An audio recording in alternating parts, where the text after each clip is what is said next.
Start the meeting. It is now 7 o'clock on Tuesday, September 23rd, 2025. Call this meeting of the Chelmsford Conservation Commission to order. My name is Carl Bischoff. I'm the chair of the commission. We'll be following the published and posted agenda.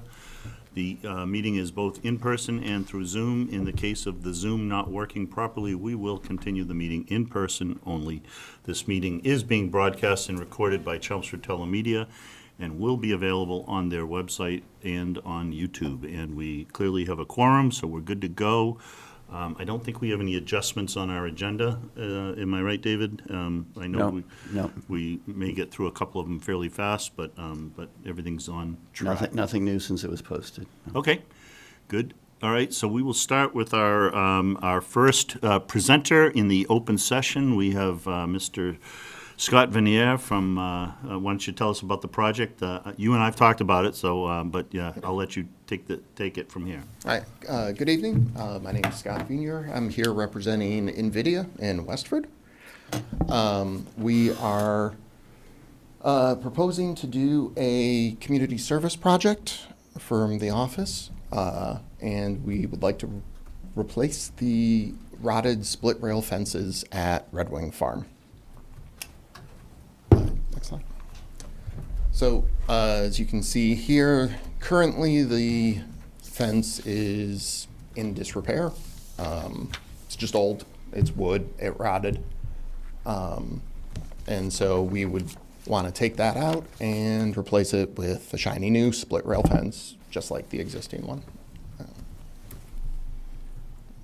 Here's a close-up. You can see the rot on the posts. There's still some good ones. There's a lot of them that the entire post below the grade is just completely rotted away, and the post is just hanging by the rails instead of the other way around. So this diagram shows all the fence on the property. There's 775 feet in total. It's of varying ages and in varying degrees of disrepair, so we haven't totally finalized on if we're going to do all of it or not. Part of that will depend on material availability and how many volunteers we can get for the day, and stuff like that. But we're looking at putting in split rail, traditional New England split rail fence, 3 rails in each segment, and we'll be doing new posts, new rails, all the way around.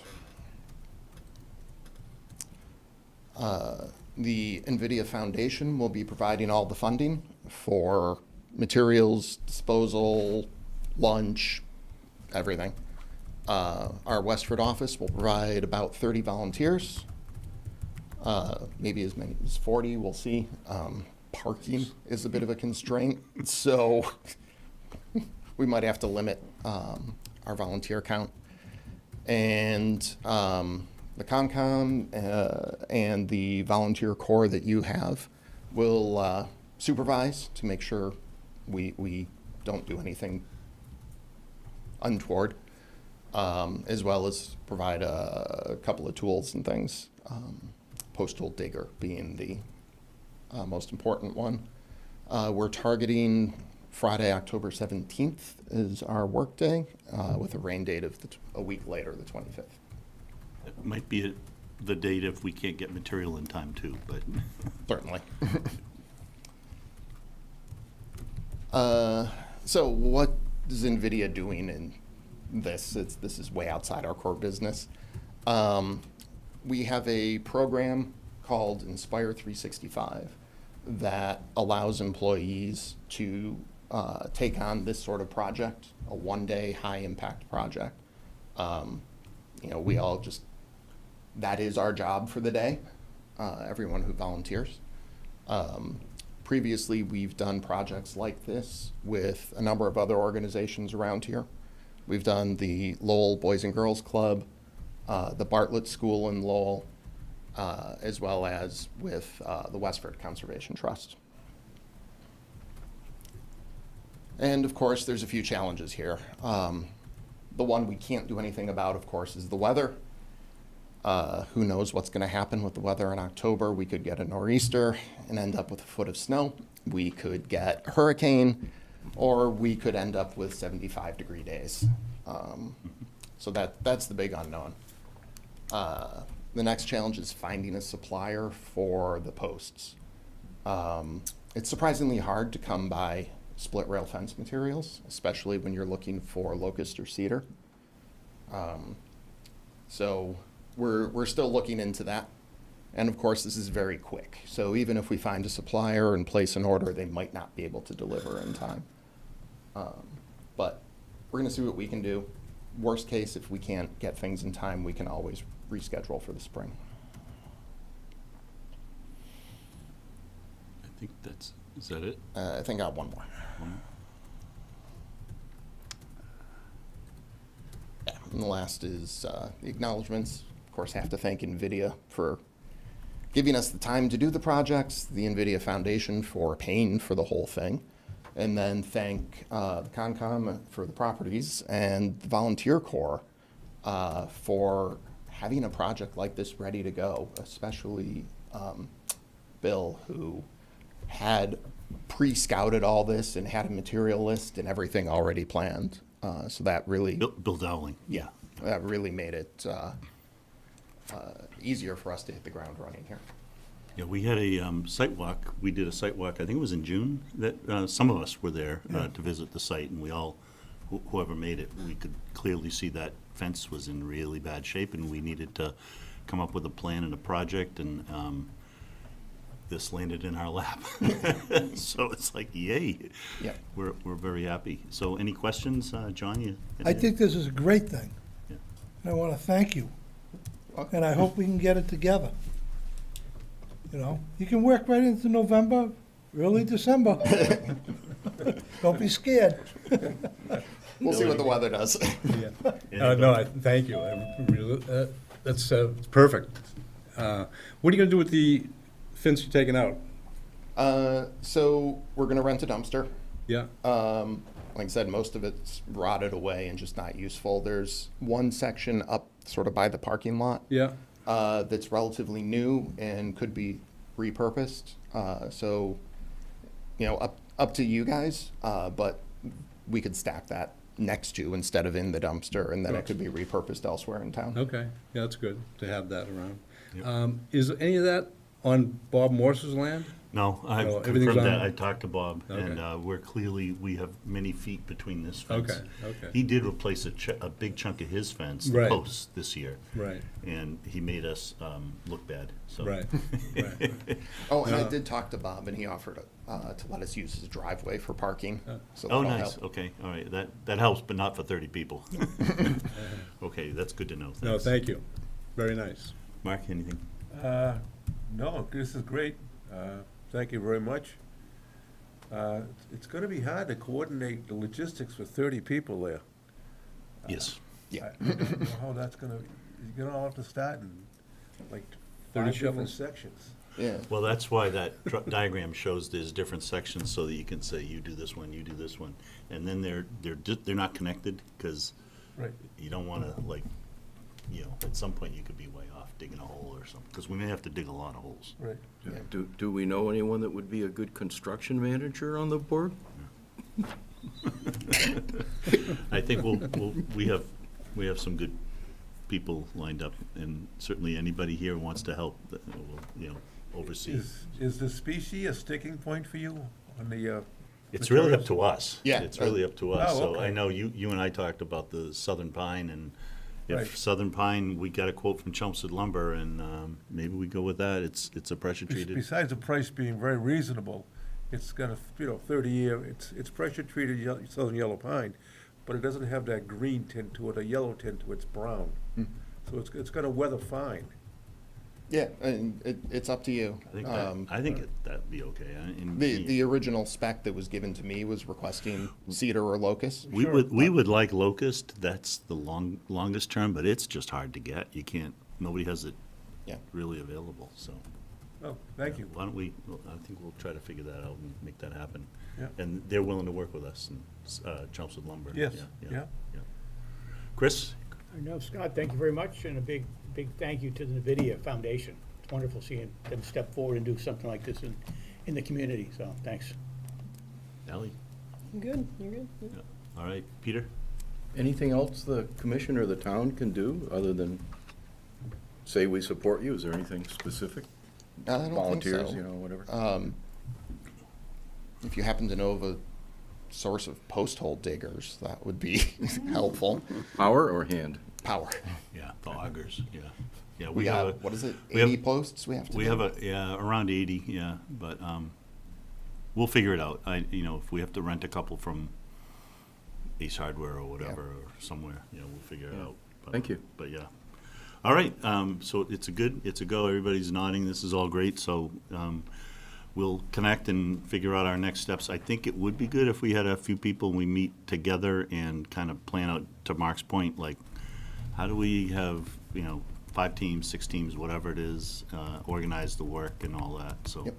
keep everybody reasonably busy, okay, we'll connect. Thanks, Scott. Sounds good. Appreciate coming in. Thank you. Thank you. Very good, very good. All right, so let's move on to our connection with the liaison from the planning board, Mr. Chris Lavalley on Zoom. Hello, Chris. Good evening, guys. Good evening. So, at our last planning board meeting, we did approve the 242 Billerica Road project, and we're making a decision this week. This week, we've got our managed growth strategy kickoff joint meeting for the 6:30. It don't be too long. Hey, Chris, And then- Chris, I'm sorry, but do you have another mic or something? Because Breaking it's up. really breaking up. We're hitting about every Yeah. third word.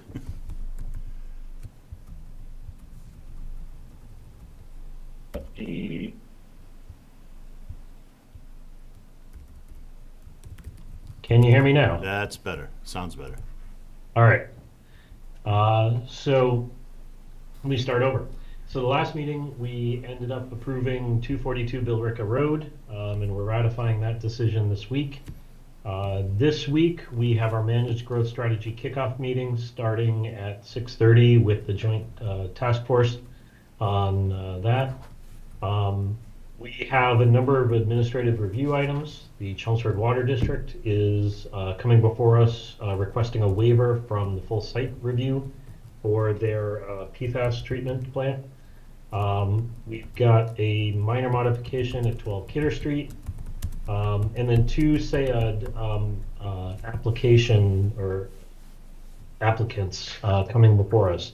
345 North Road and 91 Tingsboro Road.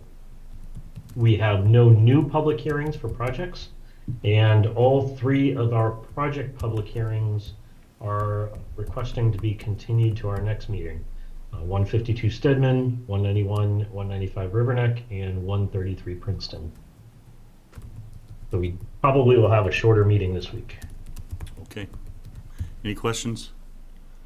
Nope. Okay. All right. Chris, thanks. Appreciate you joining in. Thanks. Okay. Thanks very much. No questions.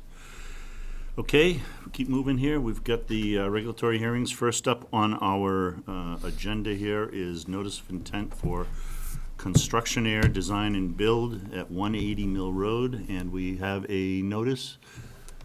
Mr. Chairman, the legal notice pursuant to the provisions of the Massachusetts Wetlands Protection Act, Mass General Laws, Chapter 131, Section 40 of the Chelmsford Wetlands Bylaw, Chapter 187. The Chelmsford Conservation Commission will conduct a public hearing here in room 204 at the town offices on Tuesday, September 23rd, 2025. To consider the notice of intent filed by Construction Air Design and Build on behalf of property owners Americo and Erica Longo for proposed work within 100-foot buffer zone of bordering vegetated wetlands at 180 Mill Road, further identifies assessors map, parcel map 105/block 397, lot 35. The project entails construction of a 21-foot by 16-foot, that would be 336 square feet, addition to an existing single-family home, installation of associated drainage, infrastructure, and utilities, grading, and landscaping. Mr. Chair. Thank you very much, Chris. Appreciate it. Do we have the representative here in the room or on Zoom, is it, David? Yes, we have Limhut Teeve from GPR is on Zoom. Are you there, Limhut? Yes, I am. Hi, good evening, everyone. Good evening. Could you present your project to us, please? Yes, of course. My name is Limut Tiv. I'm an engineer at Goldsmith Press and Ringwall, GPR for short. Oh, you already got the site plan up. Alrighty. So the subject site is located at 180 Mill Road.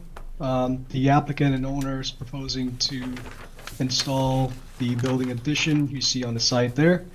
On the left side of the sheet there, which is on the western portion of the site, as well as the northern portion of the site, we have an existing bordering vegetated wetland that projects its buffer limit really onto the majority of the existing site. The addition will go in as 21 by 16, 336 square footage. With the closest corner being approximately 52 feet away from the nearest point of the edge of wetland. To provide mitigation for the increase in impervious area on site, we're proposing to install under subsurface chambers on the lawn there with a pop-up emitter so that it can overflow, gets filtered through the existing grass lawn before getting back into the wetland area adjacent to the lawn there. That's really it. More than happy to answer any questions you may have. Okay, thank you very much. David, I'm pretty sure you went and visited the site. Yes, Can yes. you, any comments or any? No, not really. I mean, it's as Limhut just said, it's going into lawn. No trees are being taken down. It's outside the 50-foot no build. There's drainage being provided for the roof runoff. I mean, this is really simple and straightforward. I recommend approval with a standard order of conditions. Okay. All right, well, let's see what the commission says. Peter, do you want to start us off? Yeah, I have no real comments. I just wanted to make the point that we own land behind this property, about 7 acres, and then we also own another chunk adjacent to that, and it is part of one of our core habitat watersheds. David, you helped me understand this. I think it's just, I just want to make the comment. I mean, you look at the GIS in the town, and it looks like it's kind of an isolated wetland, but it's not. It's part of the watershed system of one of the rivers that we're sort of interested in. But the project, as I understand it, meets all of our requirements, so I don't have any other comments. Good. Ally? No, thank you. You're good? Okay. Chris? I'm good, Carl. Mark? I'm good. No questions. Bill? John? No questions, but I do have one thing to say. I've lived on Mill Road all my life, and I never saw this rocky hill until tonight. And I know there's a lot of rock there, okay? But no, Oh. okay? All right. No, I, seriously, Well, I have no, yeah, it's great. okay. All right, good. Great job. All right. So I just have one question, though, for Limhut, an administrative question. So, Limhut, I checked the DEP website today. They still haven't even acknowledged receipt of the NOI, which is probably their slowness, but, I mean, you did send it to them. You did pay the fee, right? We paid a fee. We sent it to them, unfortunately, for the Northeast Regional Office. I believe they don't accept email submission anymore, so it has to be submitted through the mail, which could take a little while. Our office, Bruce from our office, did speak with somebody at DEP. They acknowledged that yes, they received the fee check in the lockbox, but they still have yet to process the actual application and provide an NOI number. Okay, well, I really think that, the commission doesn't meet again for another 3 weeks, and I don't think it's really fair to the applicant to keep the hearing open for another 3 weeks just because there's not a file number, which is really DEP's fault. It's such a simple project. I recommend the commission go ahead and close the hearing anyway and approve an issuance of an order of conditions. And, once they assign the file number, I'll just write that on the order of conditions. I mean, it's, Do they have to wait for the 21 days after the file number's been issued? No. Or they can, as soon as we give the okay? right, it's 21 days after we close the hearing. Yeah. Okay. I can't imagine they'll have an issue, so. Yeah, and I mean, won't be able to issue it without a file number, but I can't believe they're gonna be delayed that long. Yeah, okay, You know? okay. We'll deal with that. If there's Right. an issue, we'll figure it out. Right. Okay, but I'm with you. I think everybody's okay with that. So I take a motion. Any public input? I mean, Good question. thank you. Thank you, Chris. This is a public hearing, so if there's any public input from anyone in the public, and nobody on the Zoom, I presume, David? Okay, I don't see anybody moving, so I move then we close this hearing. motion from Chris. Second? Second from Ally. Okay, all in favor? Aye. Aye, the hearing is closed. Mr. Chairman, I move that we issue our standard order of conditions. Motion from Chris, standard order of conditions for 180 Mill Road. Second. Second from Mark. All in favor? Aye. Aye. Okay, all right. You're good to go. Thank you very much. Good presentation, nice project, and good luck. Thank you. Have a good evening, Thank you. everyone. You too. You too. All right. Okay, that's one. Next one, we have request for determination of applicability. This is this one's continued from the last meeting. Mr. Peter Moran, 272 Old Westford Road, and he is the applicant and property owner. And there he is. Apologize about 2 weeks ago. I didn't realize I had to be here at the meeting and Good evening. misunderstood that. So, good evening, everybody. Can you just state your name and address, Sure, this please? is Peter Moran. My address is 241 Old Westford Road. This project is at 272 Old Westford Road. Can you just talk about it briefly, what the project is and? Yeah, sure. So the 272 Old Westford Road is the Country Creamery and Ice Cream Shop. And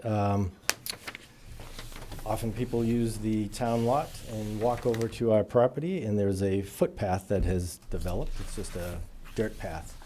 I was approached by the Chelmsford Open Space Stewardship, Phil Stanway in particular, who had the idea of, hey, I've got some pavers. Wouldn't it be nice if we did a paver pathway that was a little more level?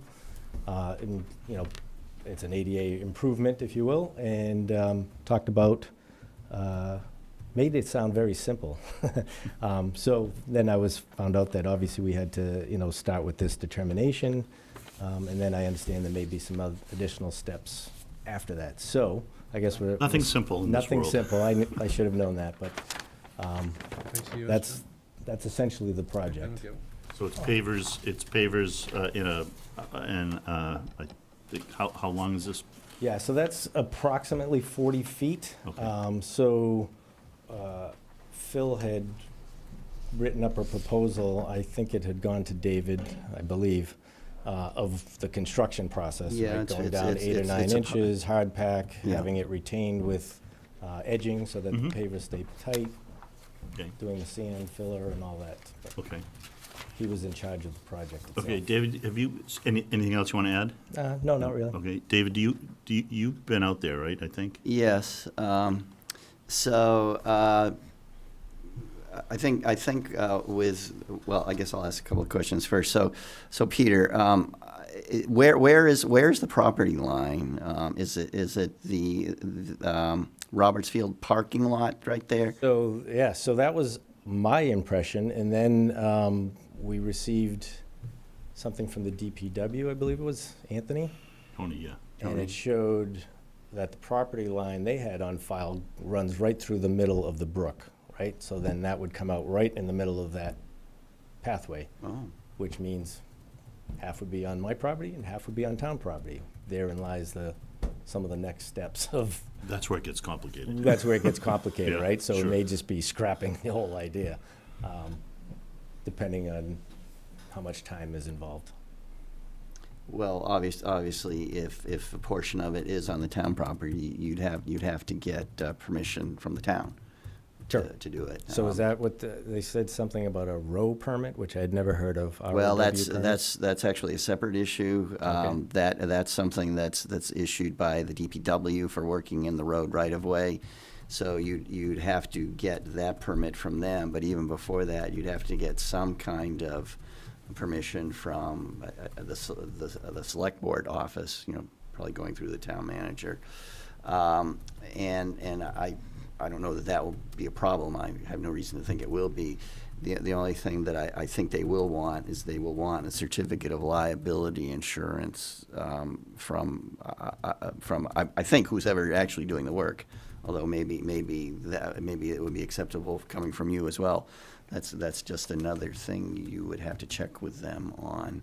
So is that a certificate of liability for the construction process or the maintenance of the path after? Like, The what construction, does that yeah, cover? certificate of liability insurance for construction on the town-owned portion of the property. Got it. I've heard, Tony from the DPW engineers told me he's not concerned, because there is a culvert right here.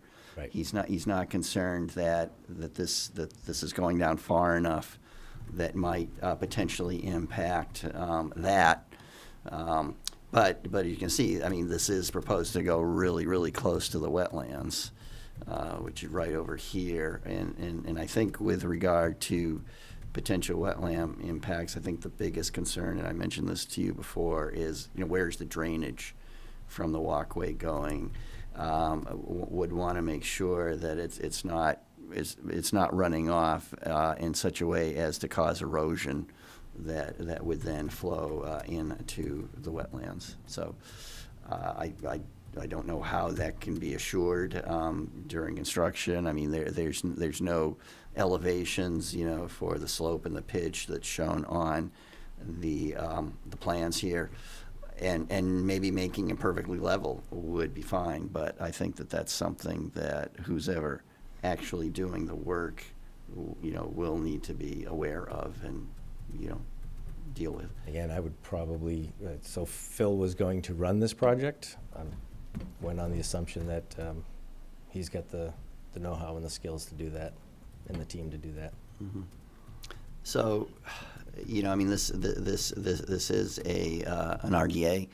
I think it could be a negative determination with certain conditions. I think one of which, I think probably the primary one, I mean, in addition to the standard ones, is that I think there would have to be, prior to the start of construction, there would have to be a meeting with who's ever actually doing the work. Sure. And I don't know if you know who that is at this point. So again, Phil had said, I've got a crew of volunteers. We do this stuff all the time. I can pull that crew together, so. Okay. Well, we'd have to have an on-site meeting with them, prior to the start of work.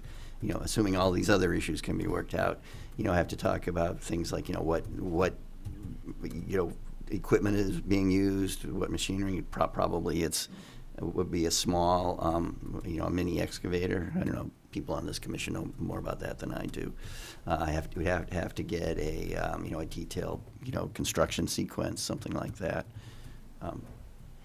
So, just my 2 cents. Okay, thank you, David. Peter, you want to continue here?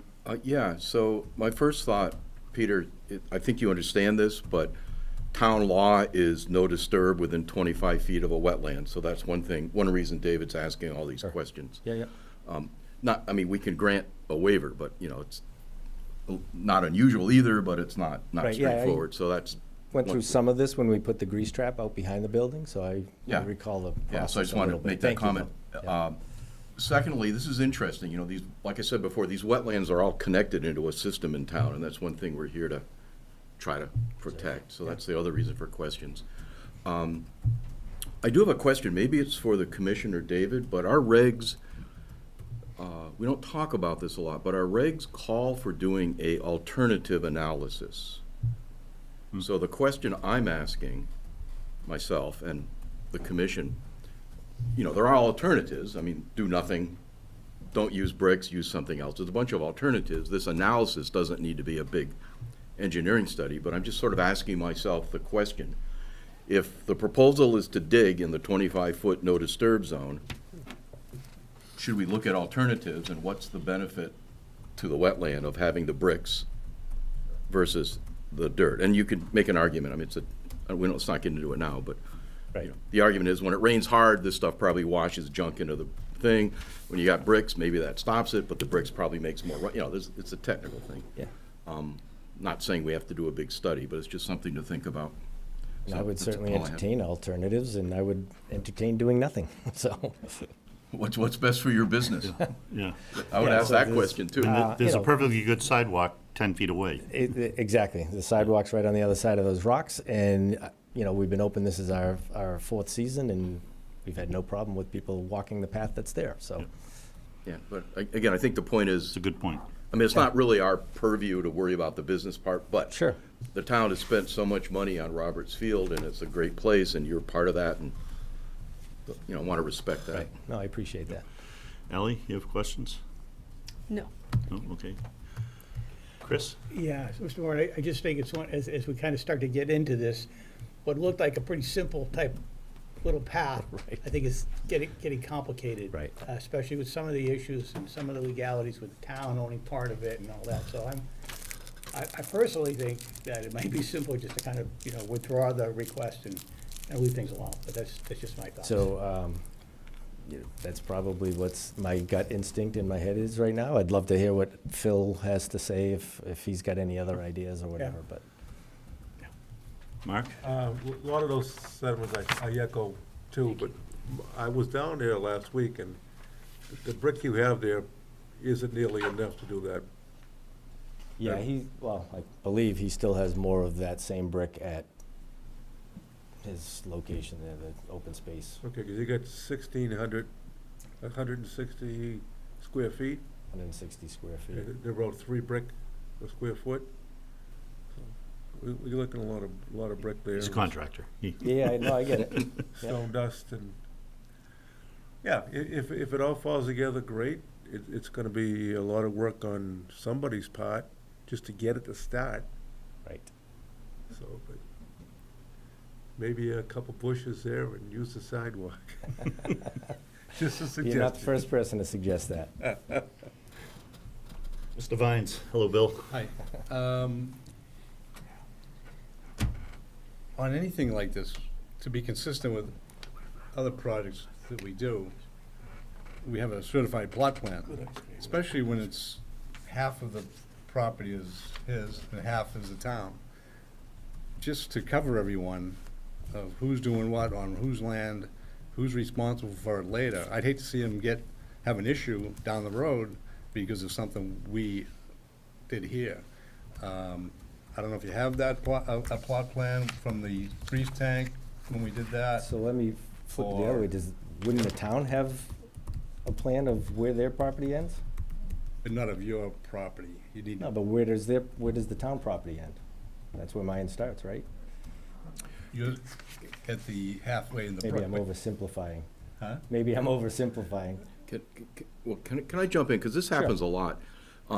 The town has the GIS system and, you know, it's whatever, but I think what we have found, back me up here, that we normally require, on a bigger project anyway, a survey, because the surveyor lines, the legal description of the project, done by a surveyor, often gives surprises of where that line really is. And so I think what you're saying is, because of that uncertainty in where the line really is, and the only way to document that is with the plot plan that a surveyor. I think what you're saying, Bill, is that without that, there could be a future legal issue Sure we of, don't. like, who owns what, right? And Right, and also, normally, we would have the wetlands on that certified plot plan. The wetlands would be delineated. That's our major interest. Right. Yeah. So, So so Peter, you said you did speak with Tony at DPW, who, Literally, I haven't spoken with him. There was an email, I okay, thought so it got forwarded by you. s- where you had Oh, talked to him. that was correspondence I had. related to working in the right of way. I don't think he included in that email that the property line runs through the middle of the brook. The attachment on that email showed that. There was an attachment with the Well, town stamp well- from 1972, and it showed. So, through the brook. DPW may have a survey plan of the property. Mm. I suggest you ask him Okay, for that. sure. But then, yeah, there's also the issue with showing the wetlands on it. And that has been said, the commission typically requires a wetland scientist Okay. to do a delineation, and then the surveyor to put the wetland delineation on the plan. I don't know if DPW has that plan, a wetland delineation plan, probably not, or at least that's not very recently, but you could also ask. Okay. Yeah, so let's just keep moving through. Bill, anything else? John? No, this started off as a simple project. And Bushes it is snowballed into who owns what, Right. who's gonna be liable for whatever. I agree with everything that's been said here. You know, so that's where I stand. Okay, all right. So we have a lot of, I'm sure it's frustrating. We get it. I kind of knew what I was walking into after Yeah. the last couple. Yeah, it's just kind of Conversations I've it looks so simple and it's not that simple. Liability. Yeah. Right. I mean, if you had a contractor that does this all the time, they would have come in with, here's the engineering drawing, here's this. Wouldn't have been cheap, wouldn't have been free, and I get it, but, you know, we're trying to be consistent with all of our projects, you know, in terms of not, you know, very, very rarely bending the rules for anything or anything. It's got to be very, you know, and I've been there, the business is doing great. It's a great addition to the area. It's, that whole, I'm super impressed with Roberts Field and how they've done that project. I live generally in the area, and it's a great thing, and it seemed like a simple thing. So I'm not sure where we are. We have an RDA. We can continue it. Yeah, that's what I'm thinking, I would Carl. think, yeah. Our Our next meeting is scheduled on Maybe you want some time. October 14th. Searching. And then that way you can kind of give some thought to the Yeah, yeah. situation, think about it, look at your options.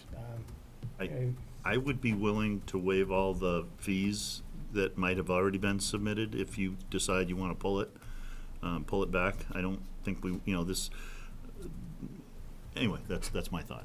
And do we need to summarize what we were thinking? Because, for example, David, do we need a wetland delineation? We know where they are. I mean, Yeah. I'm gonna miss I'm something not- there, forgive me. Yeah, I'm not sure we need that, but I I think the legal stuff with the town is the legal that's- stuff Yeah, with the that sounds That's like your- the next that's your step biggest if I hurdle. want to go forward with Yeah, anything. yeah, I got to yeah. figure that out. the certificate of liability for whoever's doing the work. Yeah. That gets to be big. All right, then, I'd take a motion. Make a motion that we continue this hearing to our next meeting, which is October 14th, 2025. All right. Thank you. Motion from Chris, second from Ally. All in favor? Aye. All right.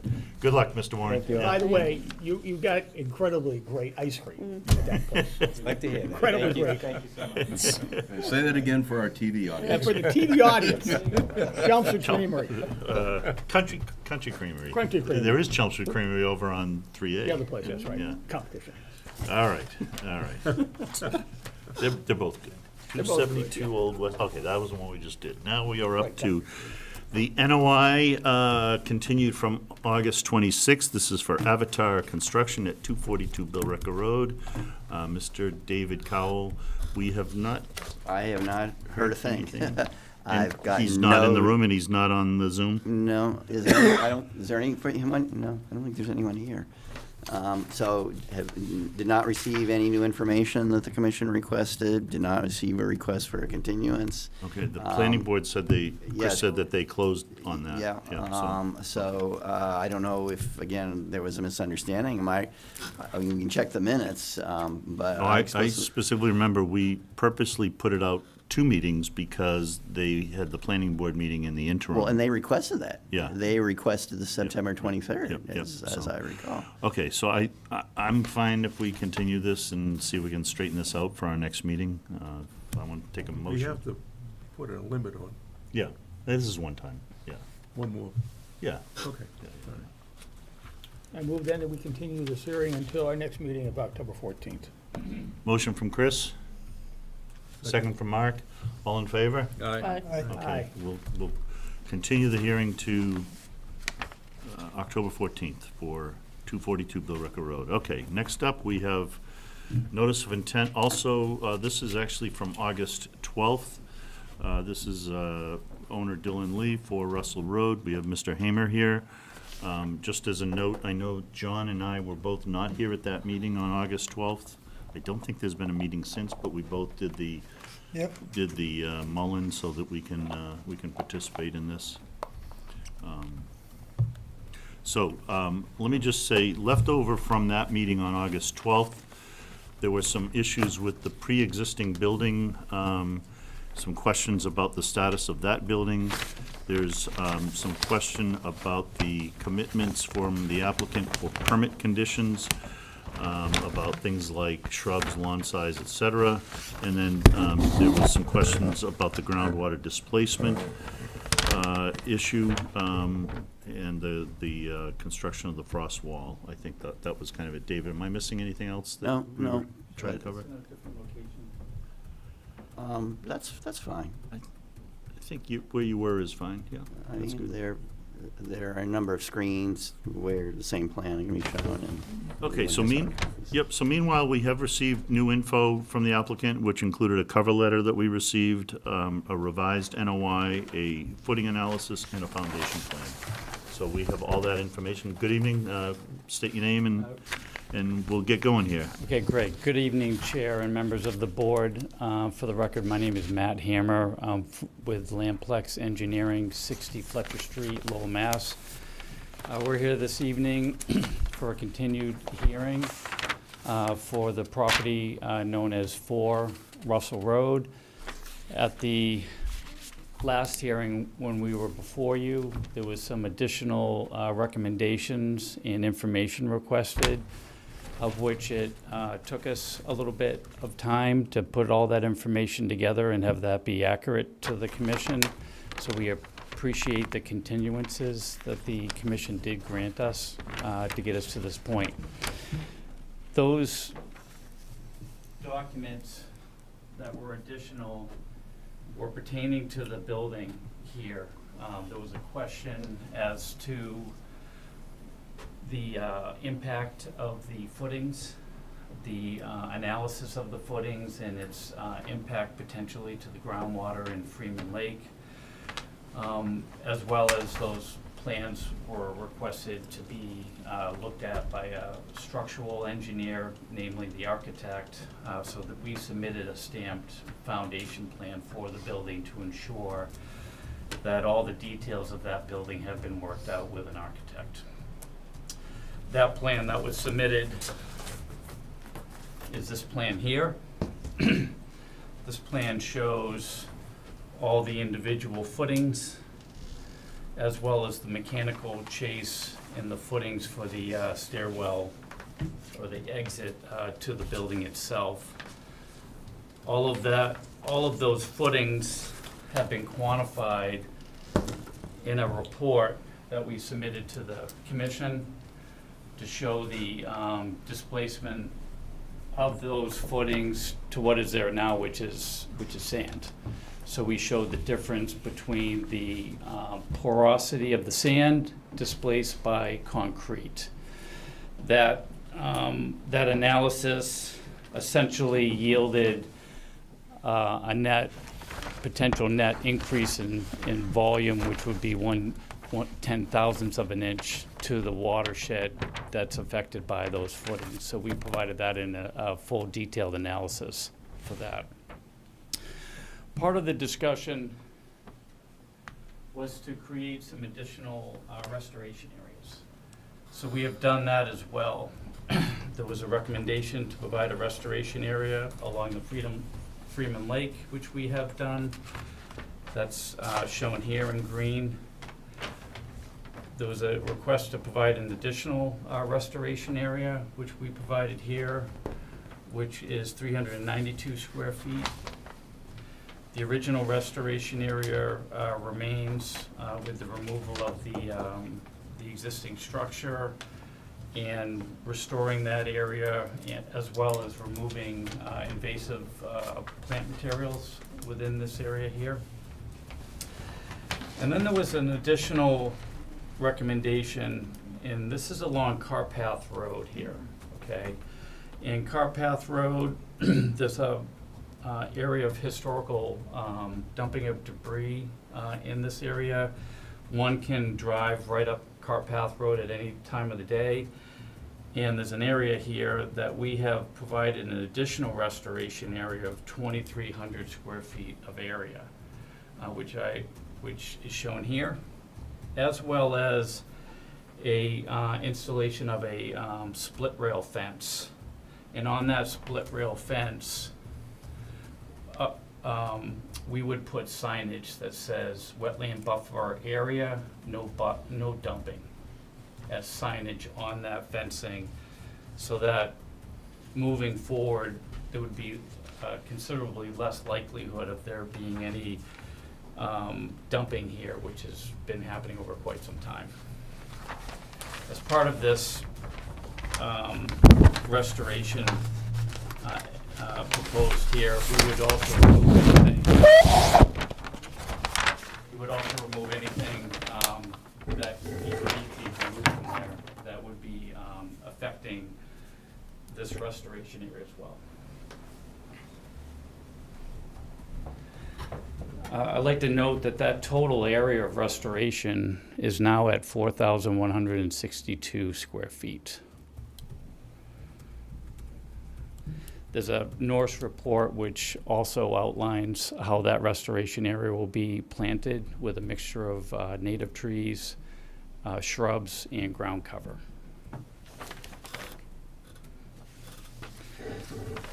I also want to just make note that part of this project was the repair of a drainage system that was failing on Carpath Road and Russell Road. The applicant went and had those drainage lines cleaned out, repointed, and we also submitted a drainage analysis, supplemental drainage report to show that that system does function in a 100-year storm, which is also consistent with the goals of the town of Chelmsford for the MS4 program within the town. Additionally, we are proposing that the ongoing maintenance, operation and maintenance of those systems on Carpath and Russell Road would be borne to the owner of this property, which would be Dylan Lee and Laura Luna. So this property would have a deed restriction written into the property. That O&M manual would be attached to that deed to show that that would need to be operated and maintained moving forward. There is no system today, that mechanism to do that. So I think it's presumed that that system probably will fail again unless it is operated and maintained. So that would go with the deed to this property? That's correct. Okay. Yep.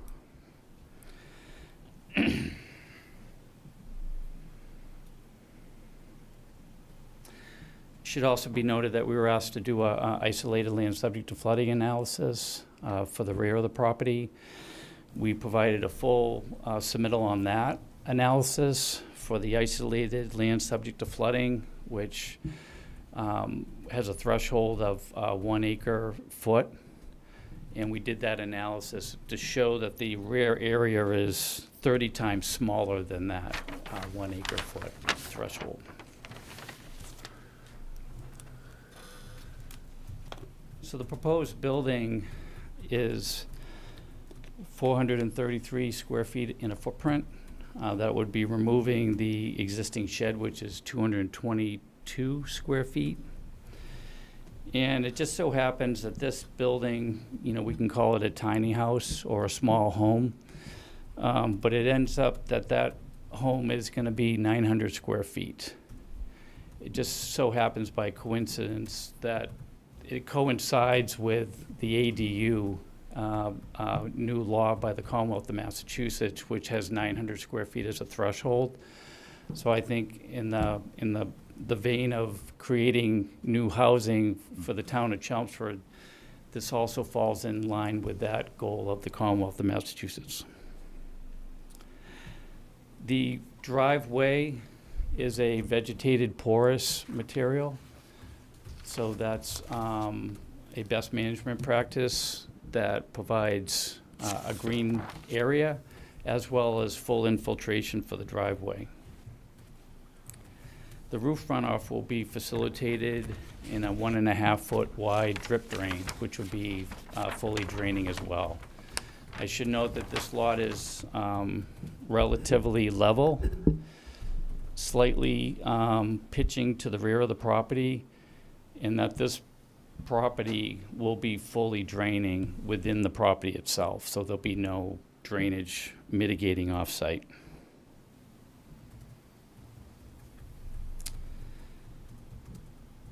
So we're requesting a waiver to the 50-foot setback. The building is 50.1 foot from the rear bordering vegetative wetland, which I would say is the primary resource area affected by this project, and that we would be 39 feet from the edge of the Freeman Lake. So we would be requesting a relief of 11 feet to that 50-foot no building setback. I would say that this project would in no way adversely affect the Freeman Lake. By virtue of everything that I just went through related to the full draining system within the property, green, best management practice in the way of the driveway and the infiltration trench. But we also have a roadway between us and the Freeman Lake.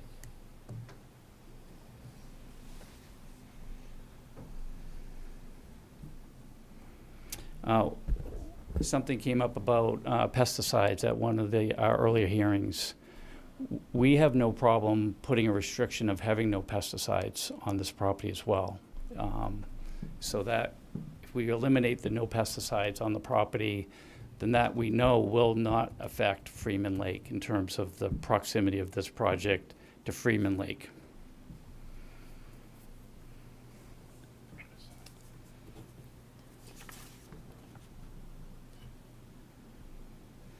I should note that this property is a redevelopment.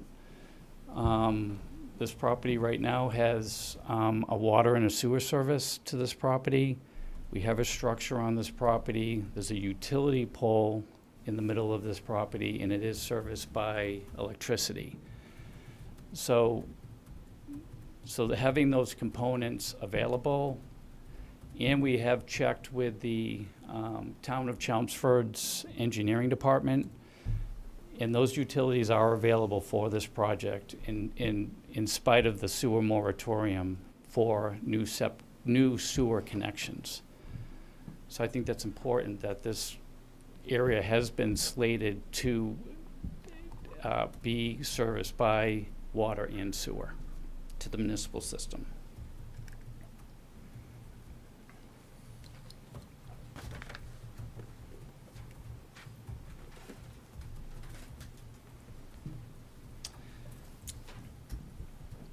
So we don't feel as though this project is going to have any negative effect on the resource areas. If not, if anything, it's going to be a great benefit with all the work that we are proposing and already have done in this area. And with having a long-term operation and maintenance for Cart Path Road and Russell Road is going to greatly benefit the water quality currently stormwater going to Freeman Lake. You know, the lots along Russell Road are also very close to Freeman Lake. There's also lots around the entire lake that are very close to Freeman Lake. I believe there's 39. I believe this project, the way that it's designed and the way that it would be implemented with all the best management practices that we have proposed, that this property will be the property that would least affect Freeman Lake when it's complete. And we respectfully request consideration of our proposal. I can put it to the commission. Okay. Thank you very much. Thank you. David, we had one open question about the pre-existing building. Yes, and yes. So that question has been answered. So we learned after the last hearing, or the last session of the hearing, that that what the building department had in their old files as the location of 4 Russell Road is actually the current location of 16 Russell Road. So the current structure on the property, call it a shed, there's no evidence that was ever a building, a dwelling unit. So the exemption in the bylaw that says that could be extended, would not apply, since again it appears it never was a dwelling unit.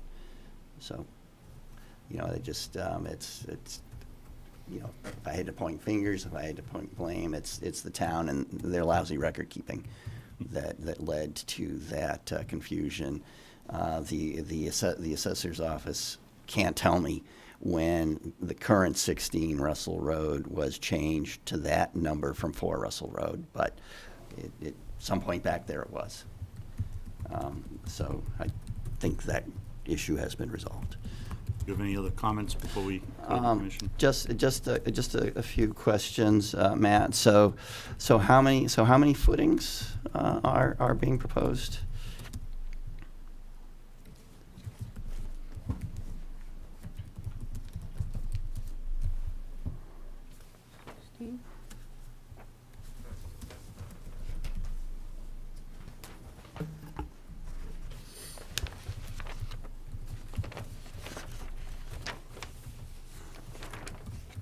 So there are 16 footings. And so what is the structure, the composition? What is the consistency of the substrate where the footings are being proposed? So the footings will be installed in a sand material. To answer your question, they'll stick out of the ground, which shows on the detail.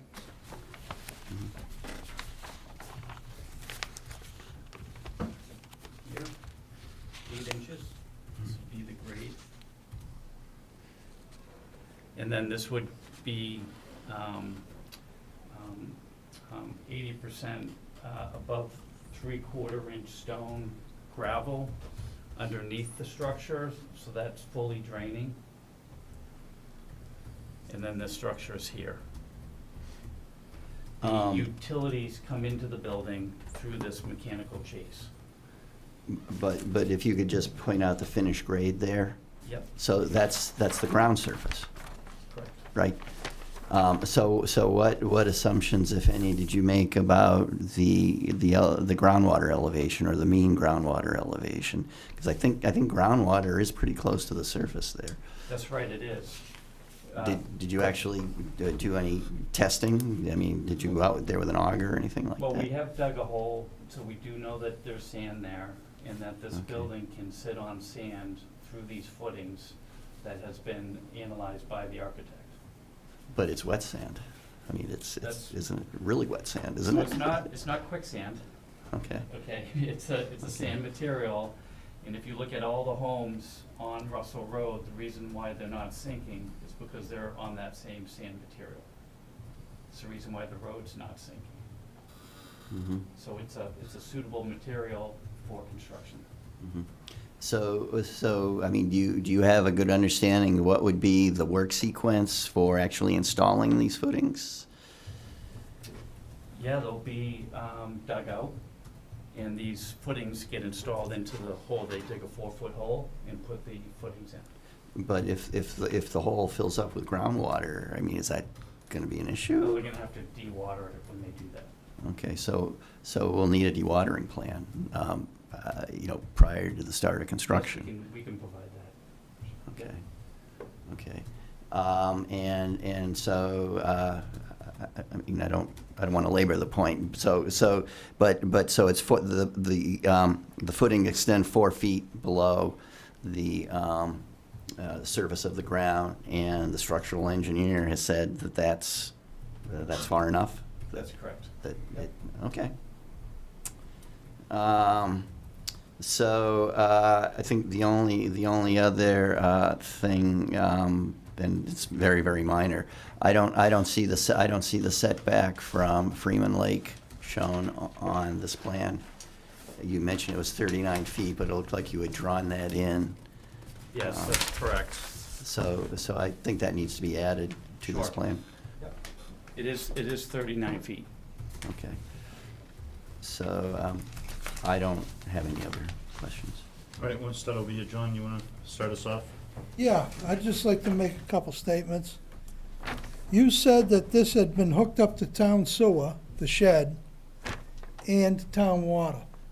If I had said In the that, beginning, the first meetings was said that it was hooked up at one time to town sewer and town water. Can you provide a bill for that? no, so we misspoke at that meeting. Okay.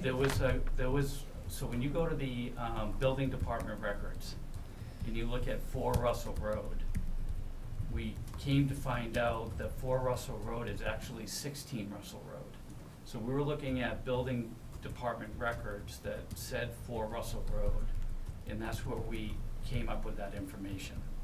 We came to find out afterwards through some additional information that was actually provided by 16 Russell Road, that in fact, those records for 4 Russell Road were actually for 16 Russell Road.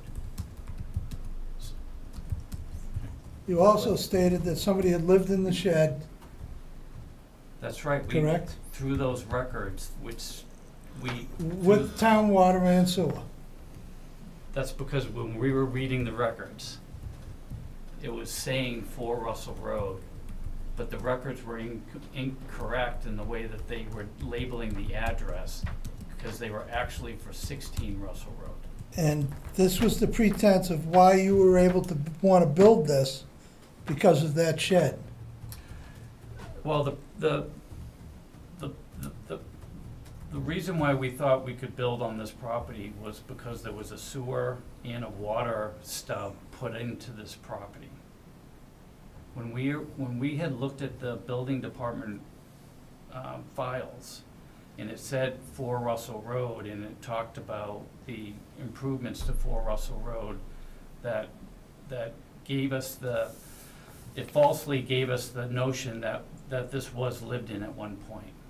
So then, since that first meeting, we've come to find out that those records were incorrect, as Mr. Coons had also stated, that those records were actually for 16 Russell Road. So in order to be qualified for the exemption, we're not able to do that because of that newly found information related to those records. So if I may, just to be sure, because I thought, is the stub for the sewer and for the water, does it go with 16 now? Or is there indeed No. a stub for what is now 4 Russell Road? There is a stub directly in front of our property for this parcel. I'm just not comfortable with any of this right now. Well, keep asking questions. So, okay. Keep asking questions and All right, Bill? I still have I really haven't changed my view on this from day one, that you're asking for a waiver on a vacant piece of property when a month and a half ago, same type of situation with a larger piece of property, we wouldn't allow that person to, it was 8 feet, I think, that they were asking for a waiver for. Consistency-wise, that's the issue I have with this, and that's assuming, you're asking for that waiver, assuming that you're gonna go to the Board of Appeals and get a waiver from them on their 20-foot setback, Correct. right? It seems like a reach to me, that you're asking for a waiver on a vacant. If you had had that, the issue with the shed in 16 Russell Road, and that came up at the last meeting, that would have been a way to maybe get around the waiver because of an existing condition. But being a vacant lot and you're asking for the waiver, it just, for me, and I know you're doing other things on the site, you're proposing other things, it just, how can I do this for one person and not the other? That's, Yeah, so we're trying to frame this around a uniqueness with the dynamics of this entire area. right, and I see you doing that. I Right, mean, you've so done this a is a lot. shot, this is a shot for us to do all these beneficial things to the two resource areas and to have it implemented with an operation and maintenance plan that's attached to the deed, so it gets continued to be corrected over time. So, I understand what you're trying, And what you're also, doing. I'm sorry, I'm Oh, not yeah, really. you You have gotta go up to the come up. microphone. But, I'm yeah, sorry, hold on, but hold on one second. yeah, we're gonna go through here with questions. You'll have a chance. You'll have a chance. I just wanna. You'll have a chance, please, yeah, we'll get there. The other thing too is, Carpath Road and the dumping along Carpath Road is a problem. It's been a problem that's been going on for quite some time, which is my understanding. That's your mic, I think you just. So this is also a chance to address that problem as well. Right. So, Dylan Lee and Laura Luna here are really trying to put their foot forward to do everything they possibly can in order to enhance the area to put in this small home. Yeah, I just have what's fair to one should be fair to the other person. That's where I'm coming from. It Okay. has nothing to do with this particular lot. It's just, to get past that, I have an issue. Anything else? No. Okay. Mark? I expressed my concerns in the beginning too, and I haven't really changed my mind any. I'm really in favor of consistency and being fair to everybody. We made the fellow on Old Westford Road change his lot, his building structure to fit in a lot there, and that was done. I don't think you have that opportunity to do that there. But that house has got a peculiar style to it and shape. And you brought up it's the same size as a ADU, but you're not applying for an ADU. This doesn't No. qualify for ADU. I'm all set. Chris? I mean, I see a hardship for sure, with the lot. And I thought earlier before that the exemption might have been a possible way to address the situation, but it sounds like that's closed off. So I guess the question that we've asked kind of from the beginning, is there anything you can do with the site to conform with the 50-foot setback? Is that absolutely impossible? Is there something that can be done? I'm sorry, I Is didn't there catch something that. that can be done with respect to the 50-foot setback? Is there any way you can build on that lot? Well, yes, we could, we wouldn't be able to redesign the home to have it outside of the 50-foot, if that's your question. We could, yes, we could make it 2 feet shorter, less wide to increase the distance to, let's say, 41 feet to the Freeman Lake. But we wouldn't be able to completely eliminate the 50-foot setback. You did bring up that whether we have a hardship or not. And if you do look at the regulations related to granting waivers, that you do have the ability to grant a waiver if you see a hardship, but we don't have any other options on this property to relocate this building. So I do believe that the commission could look at this project because there's no options to grant a waiver because there is a hardship. Got nothing more, Carl, right now. Ally? You guys obviously have checked a lot of boxes and been, more than diligent in meeting certain requests, so I appreciate that. Thank you. I think kind of going back to what's been echoed over the last couple of meetings in terms of betterment and what the scope of we do here in terms of, mitigating the dumping. Again, I appreciate that, but, our job here is obviously conservation land and things like that. And I can't speak for what was brought up in past meetings. Obviously, this is kind of my first couple months on Concom, but, like Mr. Vines said, what's fair for one, fair for the other. That being said, and I don't know if you said it in a previous meeting, is this a prefab home or is this, pre-cut type thing, or what type of structure is it? It's going to be ground up. Yeah, it's going to be a ground up construction. Okay. So in terms of customizing or changing the shape of the home, obviously it's a smaller lot, but, if it was like a prefab deal that you were slapping in there. Yeah, this building's is custom tailored because of the setbacks. Sure. That's why there's angles that keep us outside of the 50-foot setback to the wetland in the rear, and that's what's creating this unique shape. Thank you. Yep, thanks.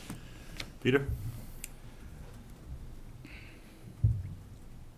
I have a strong opinion, but let me not make it long. I think this is very different. Well, this stuff's complicated. I think this is very different, Bill, than the previous example, and I understand the importance of consistency, and I understand the principle of fairness. However, I don't recall that the previous example you cited had the massive amount of environmental improvement that this project is offering. So I would suggest, and this is just my professional opinion as an environmental engineer, so I'm going to forget about the legality and the consistency for the moment, because that is important. I acknowledge that. But my professional vision is that 11 feet doesn't matter to the overall mission of this commission, which is to protect the environment and to promote habitat and all the values that we have. So to me, while that 11 feet might be important at the end of the day because of legal and precedent and all that, I recognize that. But this is a good project for improving the environment. And if that previous project you're referencing had this amount, 4,000 feet of restoration, porous pavers on the driveway, shrubs along the lake. I mean, the Freeman Lake studies say we need to have more shrubs around the lake to prevent that problem. It goes on and on. There's you did a good job summaries. There's a lot of environmental benefit that fits our mission. So that's what we need to weigh. And I just want to say one more thing. This is the first time I remember in one of these hearings in 3 years that the applicant kind of responded to everything we asked for to make it a better project. I wish all of our projects had that kind of back and forth in making it a better project. So again, maybe we can't give the waiver. I defer to others, but I would consider it as a precedent setting to make a clear statement. We want smart development. We're not going to get too hung up. We do have the authority under our bylaw to grant waivers. Never mind the redevelopment. You read our bylaws, it says, hey, we have a 50-foot, no bill, but we have the right to give a waiver. So I don't think there's a legality problem. I think it might go back to the consistency question. But again, this is different. It has a lot of, the term is environmental mitigation. It's fixing things that are messed up. And we don't have that on a lot of these other projects we talk about. So that's my pitch. Okay, Peter, thank you very much. And this is a public hearing, so we are open to comments from the public. Would you like to come up now? Yeah, come right up to the podium. Yep, and give your name and address, please. Hi, my name is Laura Luna, and Mr. Wine, that's how you pronounce your last name? Vines. Vines. I'm Yeah, sorry. that's all right. I'm Colombian. I just want to talk about just the piece of exceptions and why exception. Sorry, can you hear me? It's just that it's weird talking to you through this. Actually, could Then you you take yeah, that slide down it now? over. Yes, thank you very much. Thank you. I just want to point it out, the exception piece, more than the technicality that my husband Dylan and the engineer has been working really, really hard to get here. And exceptions are important, and I'm obviously a clear example of that. I have to move from Colombia because it wasn't safe to be there, and a judge gave me the gift of being in this country, and it started again from my family. This house that I was proposing is for my parents. We're not trying to develop to get richer or to sell this and make changing what is already there, because I appreciate what is Fremont Lake. That's why I live there. And I just want to point it out that this project means a lot to me. This is why we keep coming back, because it is for my parents. And to showing to my parents that what they went through to have me here, it was worth it. And that's why we're appealing, or I am appealing for an exception for this project. It's all about that. That's all I want to say. Thank you very much. Anyone else that would like to come up?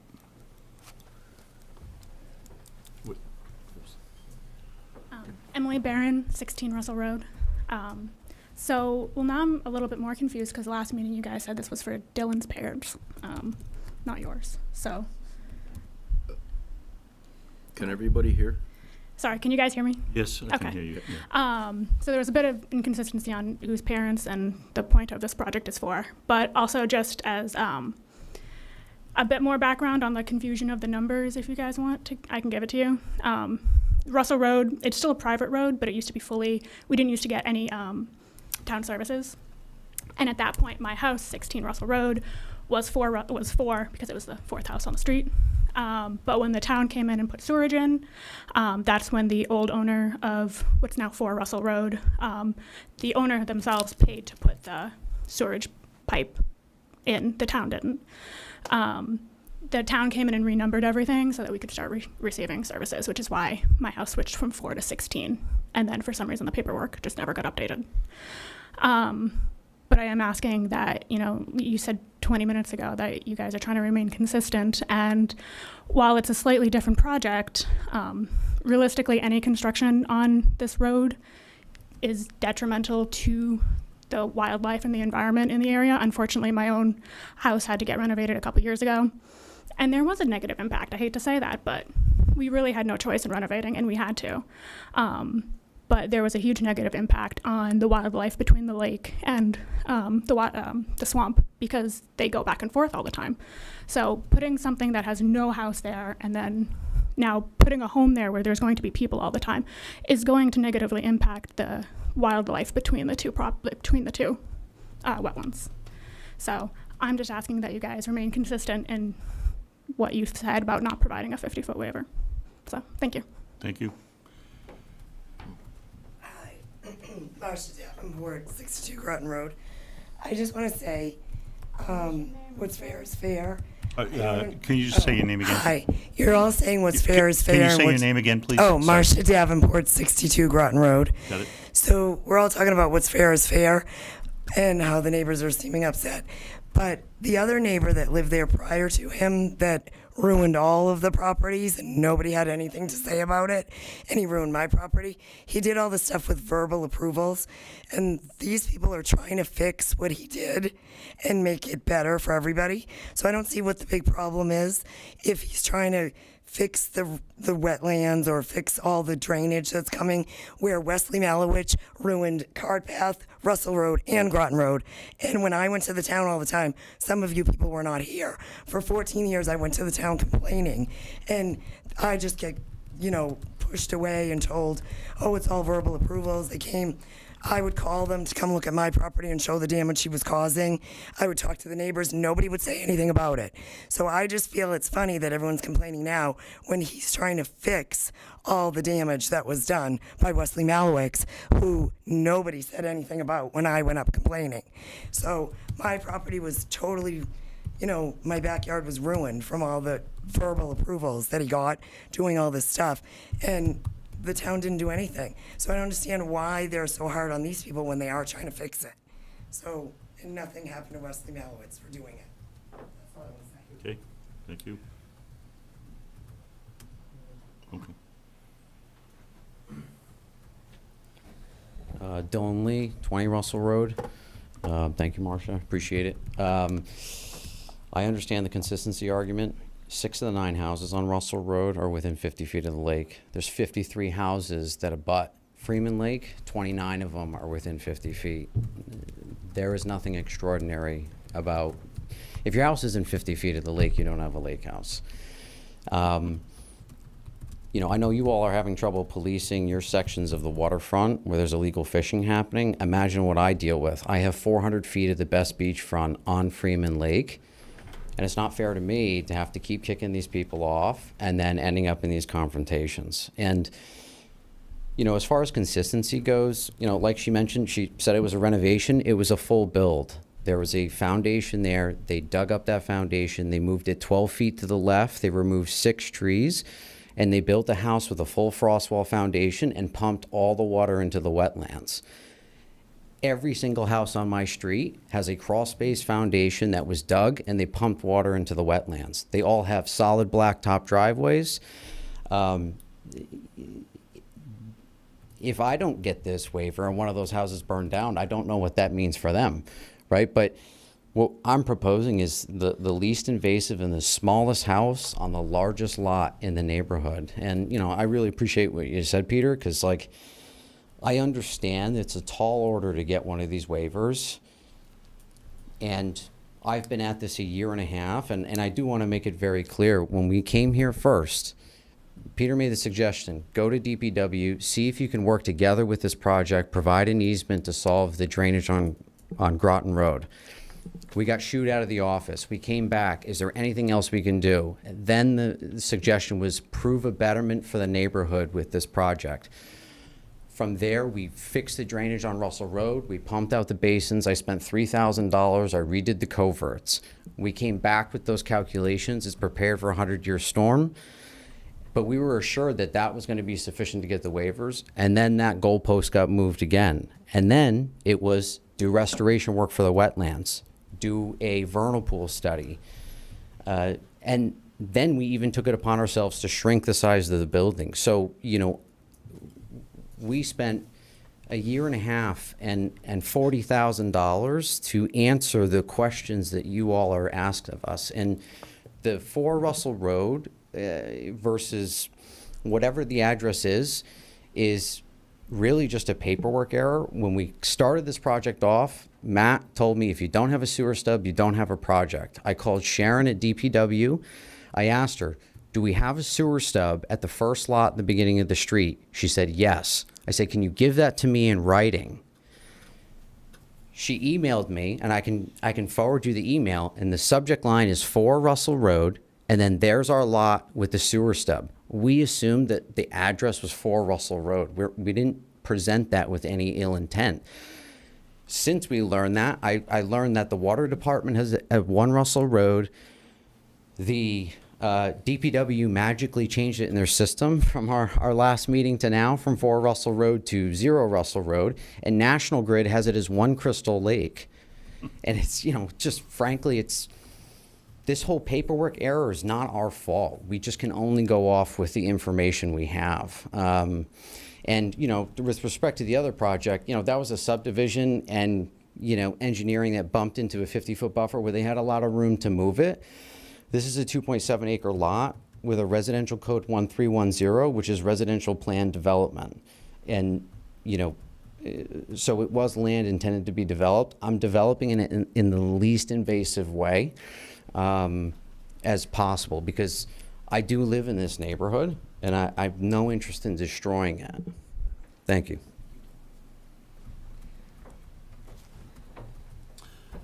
Okay, so here we are. We have had the public, any more public comment? Okay, so I'm thinking that what we need to do, because I am reading what I'm hearing from the board, that we should do, based on some conversations with David up front, we should be doing a straw poll and take a vote because if it gets denied in a straw poll, I know from talking to David that he would like to talk to our town council first. And because of the timing, and especially because it's 3 weeks to our next meeting, that if we were, that we need to have some time here to get a good advice on how we would deny it, if we were to deny it. If we approve it in the straw poll, then we would approve it, and we could go to a vote. Now, again, the Wetlands Protection Act does not apply with the 100-foot. It's strictly on the town. It doesn't apply to the 50-foot. To the 50-foot, yeah. It's strictly the town bylaw, so. I think that's important. We're here to enforce both the State Wetland Protection Act, which does not have the 50-foot. And there were no comments. And, right, and they didn't weigh in, and we're here to enforce our own town bylaws, which has the 50-foot. And I just want to say it again, I don't know if hardship's the right word, but this is unusual. Peter, we've all had our turn, yeah, so. Thank you. Yeah. Does that sound reasonable? Does that sound reasonable?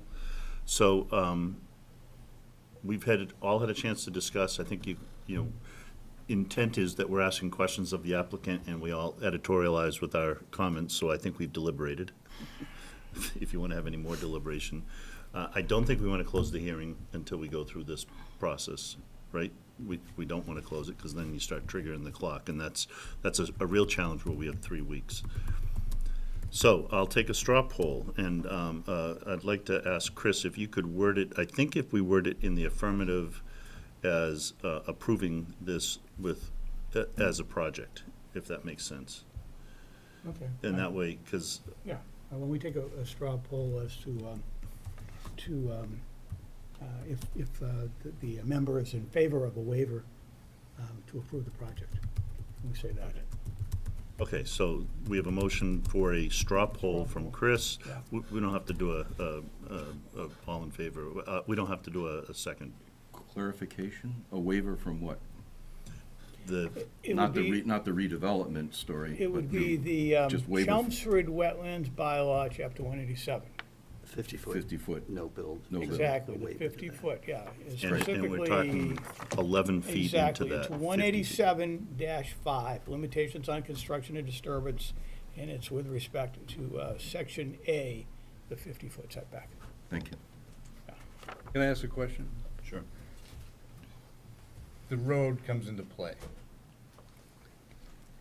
Does that make that setback any less important, or does it, to maintain the integrity of the lake wetland, does that road make it less important? Well, I can just tell you my opinion. Is Yeah, I'd like that, your opinion. That I think with the existing road there, that any potential impact you might be worried about from the proposed house, that the road makes it less of a concern. That I think getting it out of the 50-foot no disturb setback from that rear wetland is far more important from an environmental perspective than keeping it out of the 50-foot no disturb setback from the lake. Yeah, in particular, because the road is there, I think there are other issues, other points you can raise about that as well. The reason why I bring it up is I was thinking about the project we were comparing this to. There was a vernal pool across the street, which we didn't take into consideration because of the street. Yeah. So, in the same vein of being consistent, if that road makes it less of an issue for the 50-foot, I want to be fair, and it's very, it's not a black and white decision to me. Okay. But, okay, that's all. Peter, Can I partly answer that? So that's why I recommended, and the applicant design some shrubbery along the shoreline, because the impact of the road and the short setback is what? It affects critters, both little guys and big guys going back and forth, right? It affects stormwater washing junk off of the property into the lake, causing the weed problem. That's why there's a setback for habitat and stormwater pollution. The shrubbery around the edge of the lake, that's one of the problems with that lake, is that shrubbery absorbs a lot of this stuff. So it's like a mitigation is the word that's used. It helps compensate for any impact the road or the setback might create. So that's my thinking, is that it's a net benefit, even though we have all the problems of the setback. Okay, so we have a proposed motion here in a straw poll manner from Chris that is essentially to approve the project by waiving the bylaw, the 50-foot no build. So why don't I ask for all in favor of doing that, of approving it? I'm not sure, to be honest with you. Yeah, okay, I would be in favor. I see a hardship. okay. I haven't seen it in 22 years, but I'd actually see it this time. So. Okay, so I see two hands going up. All opposed? Not in favor? Negative? You gotta be either or abstain. Are you gonna? I'm gonna stay. I don't know. You don't know? I'm looking at this and saying, why can't they flip-flop this and take and move the driveway? I think this is a puzzle that has been completely solved the best it can to meet every possible. I don't think we can get into redesign here, John. And it's not our job. It's not our job. I know it's not our job, but I'm just saying, I'm looking at some numbers here saying, I think it could have been moved in the beginning. Yeah. So, Mr. Swanton, could I answer that question? This blue line here is the 50-foot 50 foot. from the wetland back here. Oh, okay. Okay, so you can see how it comes here. Our frontage is actually here. I also like to note that this entire roadway section through here is actually on our property. That's gonna remain, that's Russell Road. That doesn't affect the setback, but our setback comes off of this right-of-way here. You're 20-foot setback. The 20-foot Yeah, setback. yeah.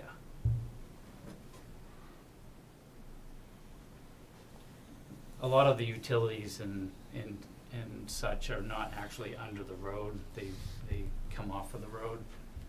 And then this mark right here, Mr. Swenson, is a sewer easement. We most certainly would not be able to put a building in the sewer easement either. So that's here.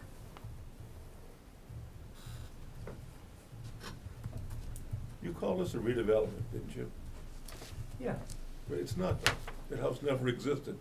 I'm not, well, it's just redeveloped from it, there's a shed there now, there's a driveway there. It's the property is Never used.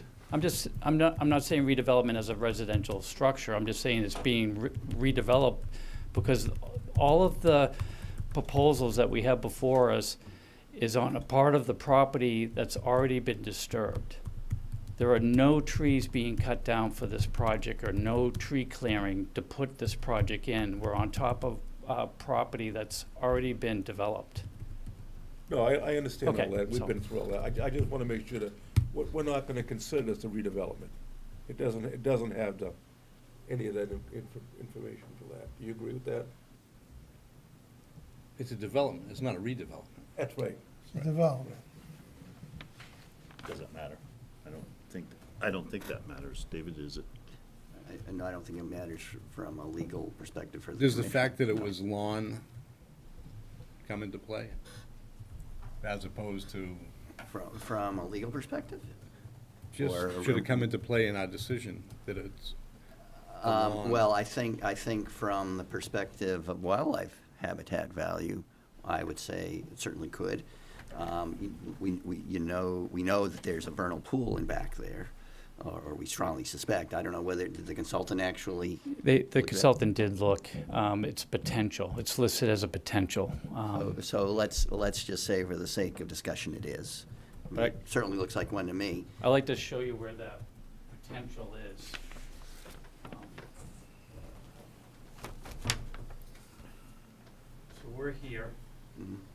That potential is located over here. Okay, but, I mean, that may, it still may very well be what's called vernal pool habitat. But in any case, vernal critters do not live in lawn. So we know that that's not upland habitat for vernal critters, and that's been a big issue on other projects the commission has seen. So that's not an issue.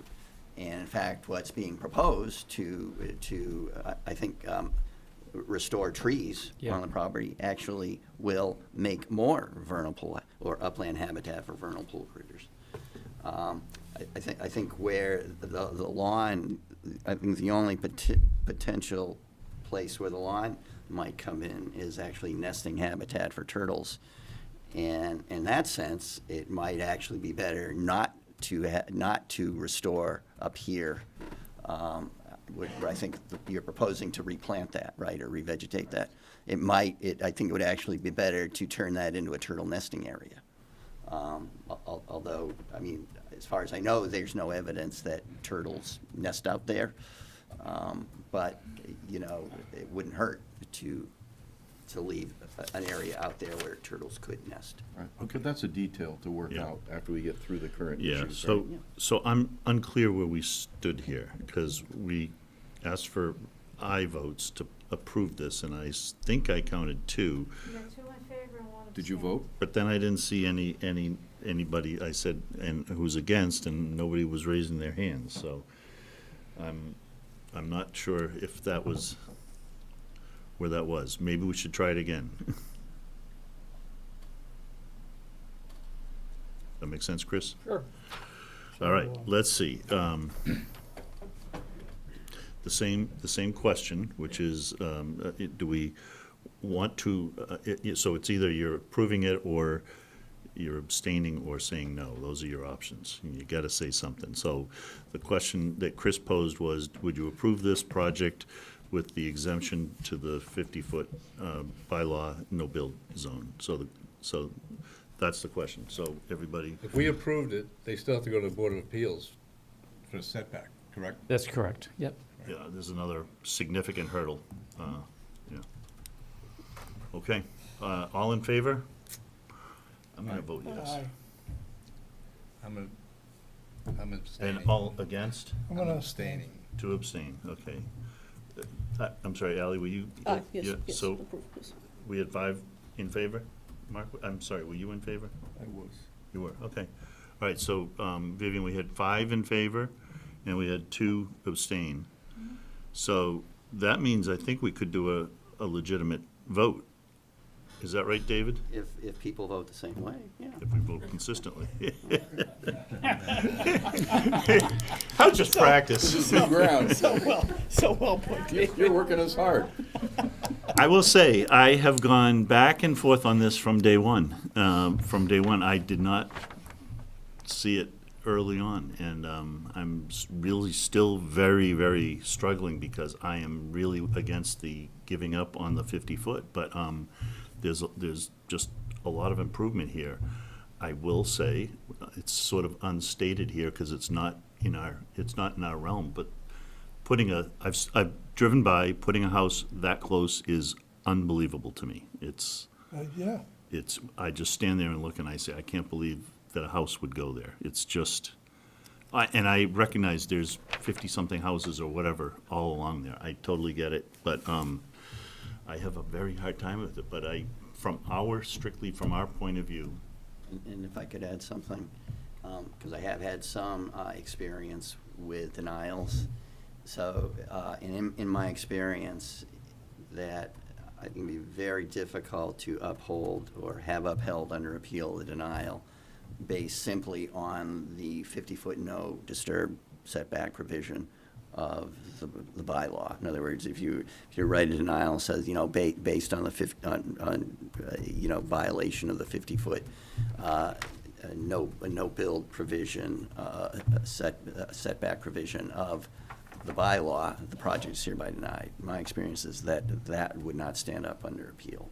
That you'd have to be able to point to specific interests that the commission is supposed to protect that would be adversely impacted by the project. Yeah, And, that's hard, very hard you to know, do right. especially in view of the restoration that's being proposed.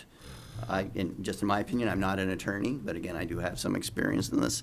You've seen some denials and appeals. And I've written some that I've been told to write that I knew would not be upheld. But in any case, that's just my 2 cents worth with regard to. Could I ask a question? The building's 39 feet from the water edge, is that correct? Yes, that's correct. What's the height of that building gonna be? Something like 30 feet, isn't it? I mean, it's tall. It's tall. 32 feet. Will that have any negative impact on the wildlife on the edge of the water? With shadows and stuff? Given the size of the lake, I would say 0 to none, or I would say minimal to none. I think based on my knowledge of the lot, again, I think, again, what you particularly care about is that if there were turtles nesting on the property, it would be, you know, the angle of the sun. And yeah, if there were turtles currently nesting in here, what would then become the back of the house, yeah, I think it might very well be shaded. But again, I think there would be enough room remaining on the lot to be able to have a nesting area that would work. Okay. Just my opinion. All right. I respect your opinion, that's why I asked. Yeah. Okay. The only thing that bothers me is this gonna open a can of worms with other ADUs? This is not an ADU. But if somebody comes along with the lake and says, you did it here, now we're gonna do an ADU, okay? How many, we got Baptist Pond, we got Crystal Lake, we got all sorts of pieces of property all around town. That this might, we could be opening a can of worms.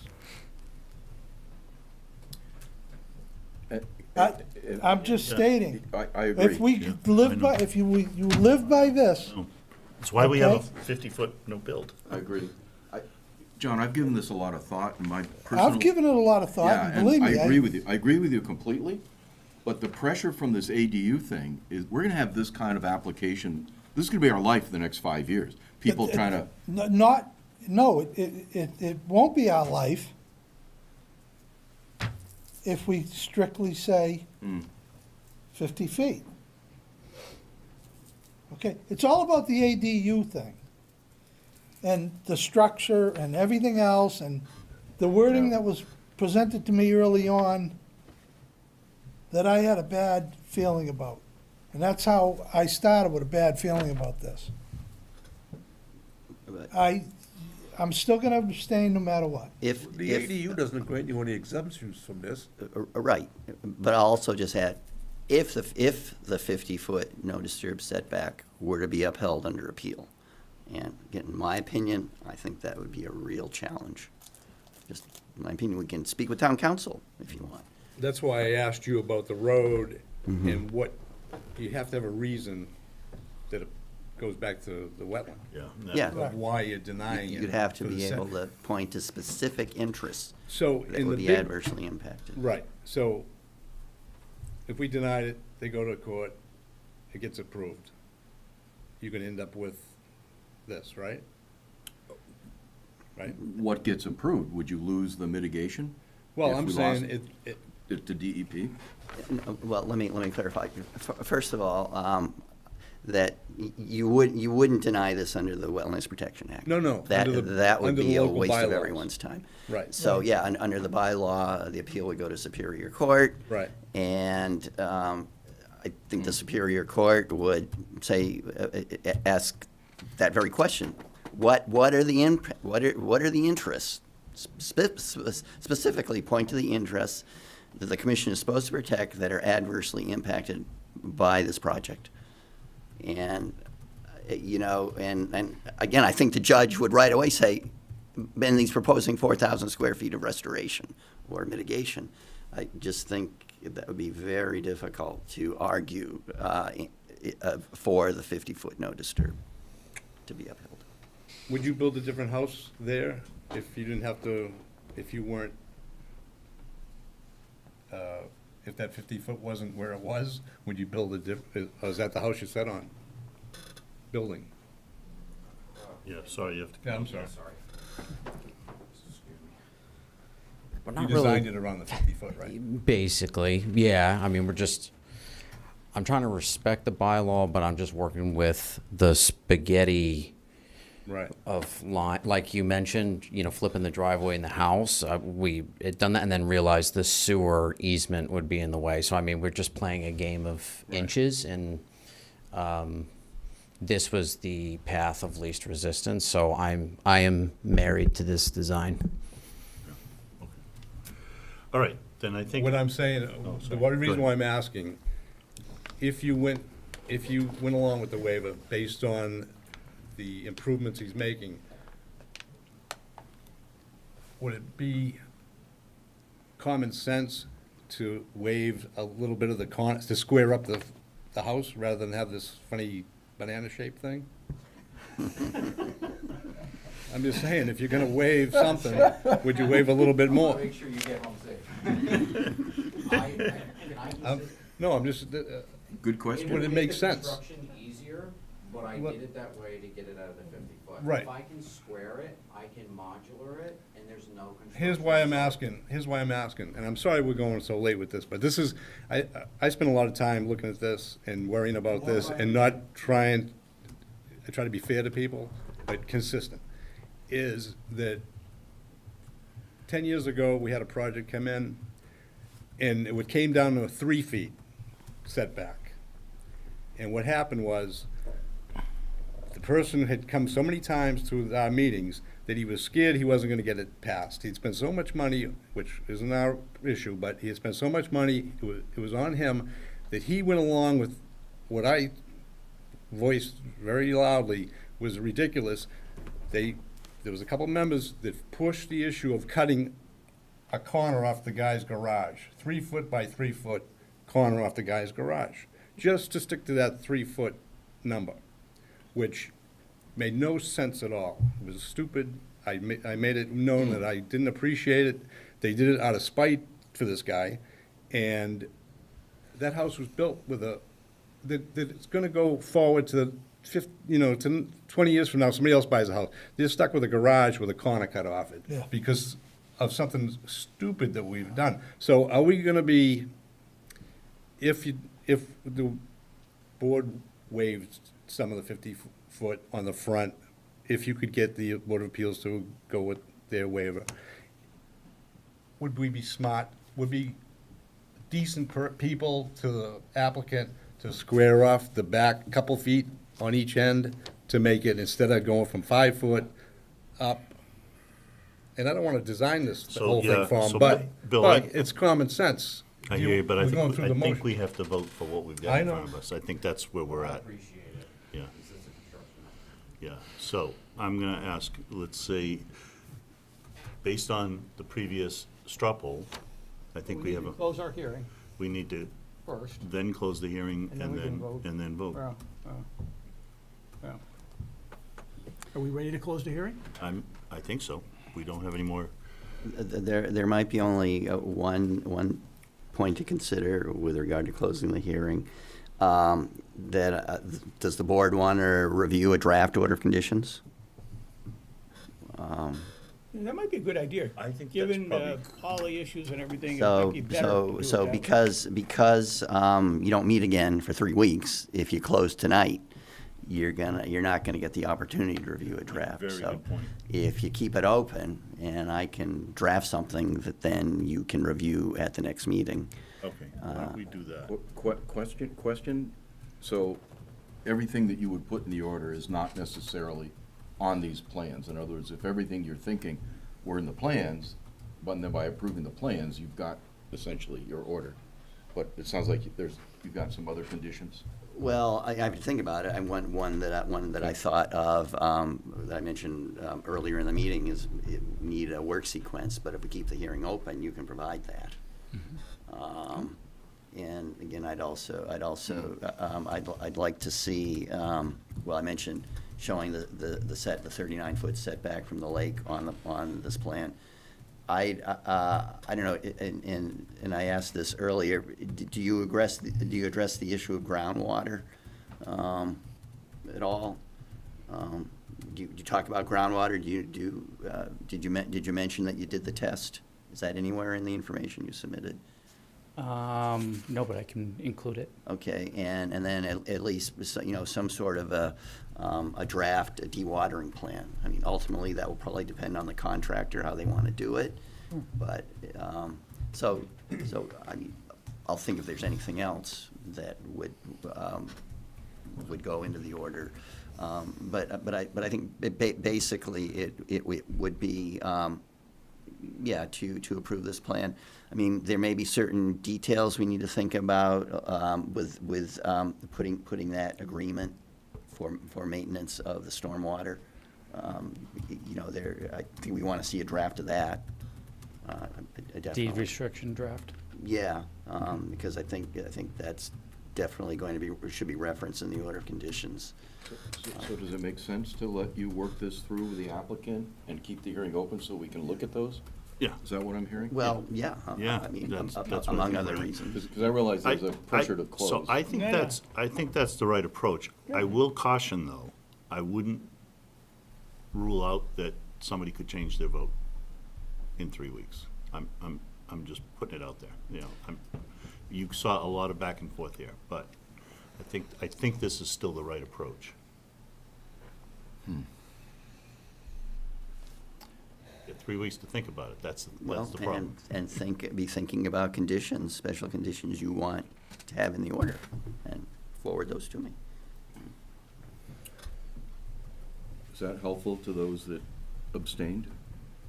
Or should we just get it done? I'm abstaining for the future. That's my opinion. I'm abstaining for the Baptist Pond, the rest of Freeman Lake, Mill Pond, ADUs. We're gonna have them. That's why I'm abstaining. And that's my why. All right, so Carl, I move that we continue this hearing until our next meeting, which is October 14th. Motion from Chris? With draft permit conditions being drafted and Yes, sent to our us agent's before? gonna prepare those conditions ahead of time. He'll get them out, he'll get them all to the proponents as well, so that we can have everything ready. Okay. We'll close the hearing, we'll come back. Do I have a second? Second. I'm sorry. I heard Peter first. All right, Peter second. All in favor? Aye. Aye. I just wanted to say, we really appreciate the commission's time on this matter, and we look forward to seeing you in 3 weeks, and Okay. we'll reach out to Mr. Coombs. Thank you. Thank you. Thank you.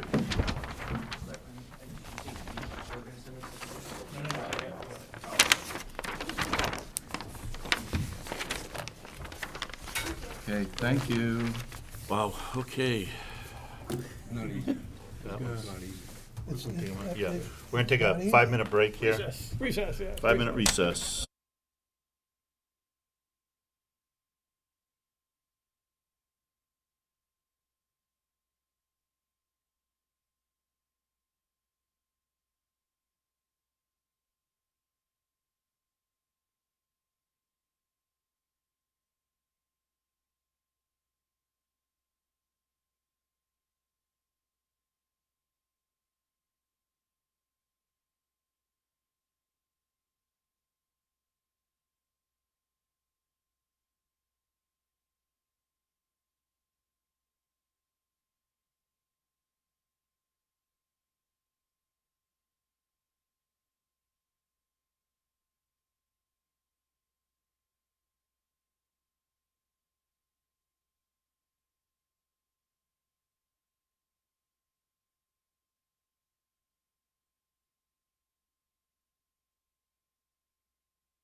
so we are now at the notice of intent for Pro-Generation Energy at 152 Stedman Street.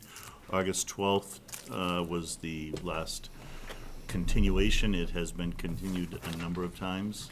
Yes. And David, I know you have some new information. Well, an update, yes. So I had a long conversation yesterday with the applicant, one of the principals of this Pro-Generation company. I told him that, the commission wants to see a clear intent that they're going to proceed with this project.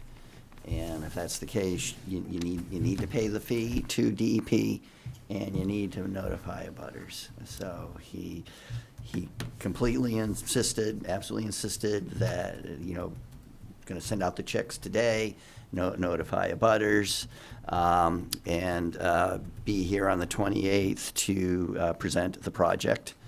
There's 8th of October.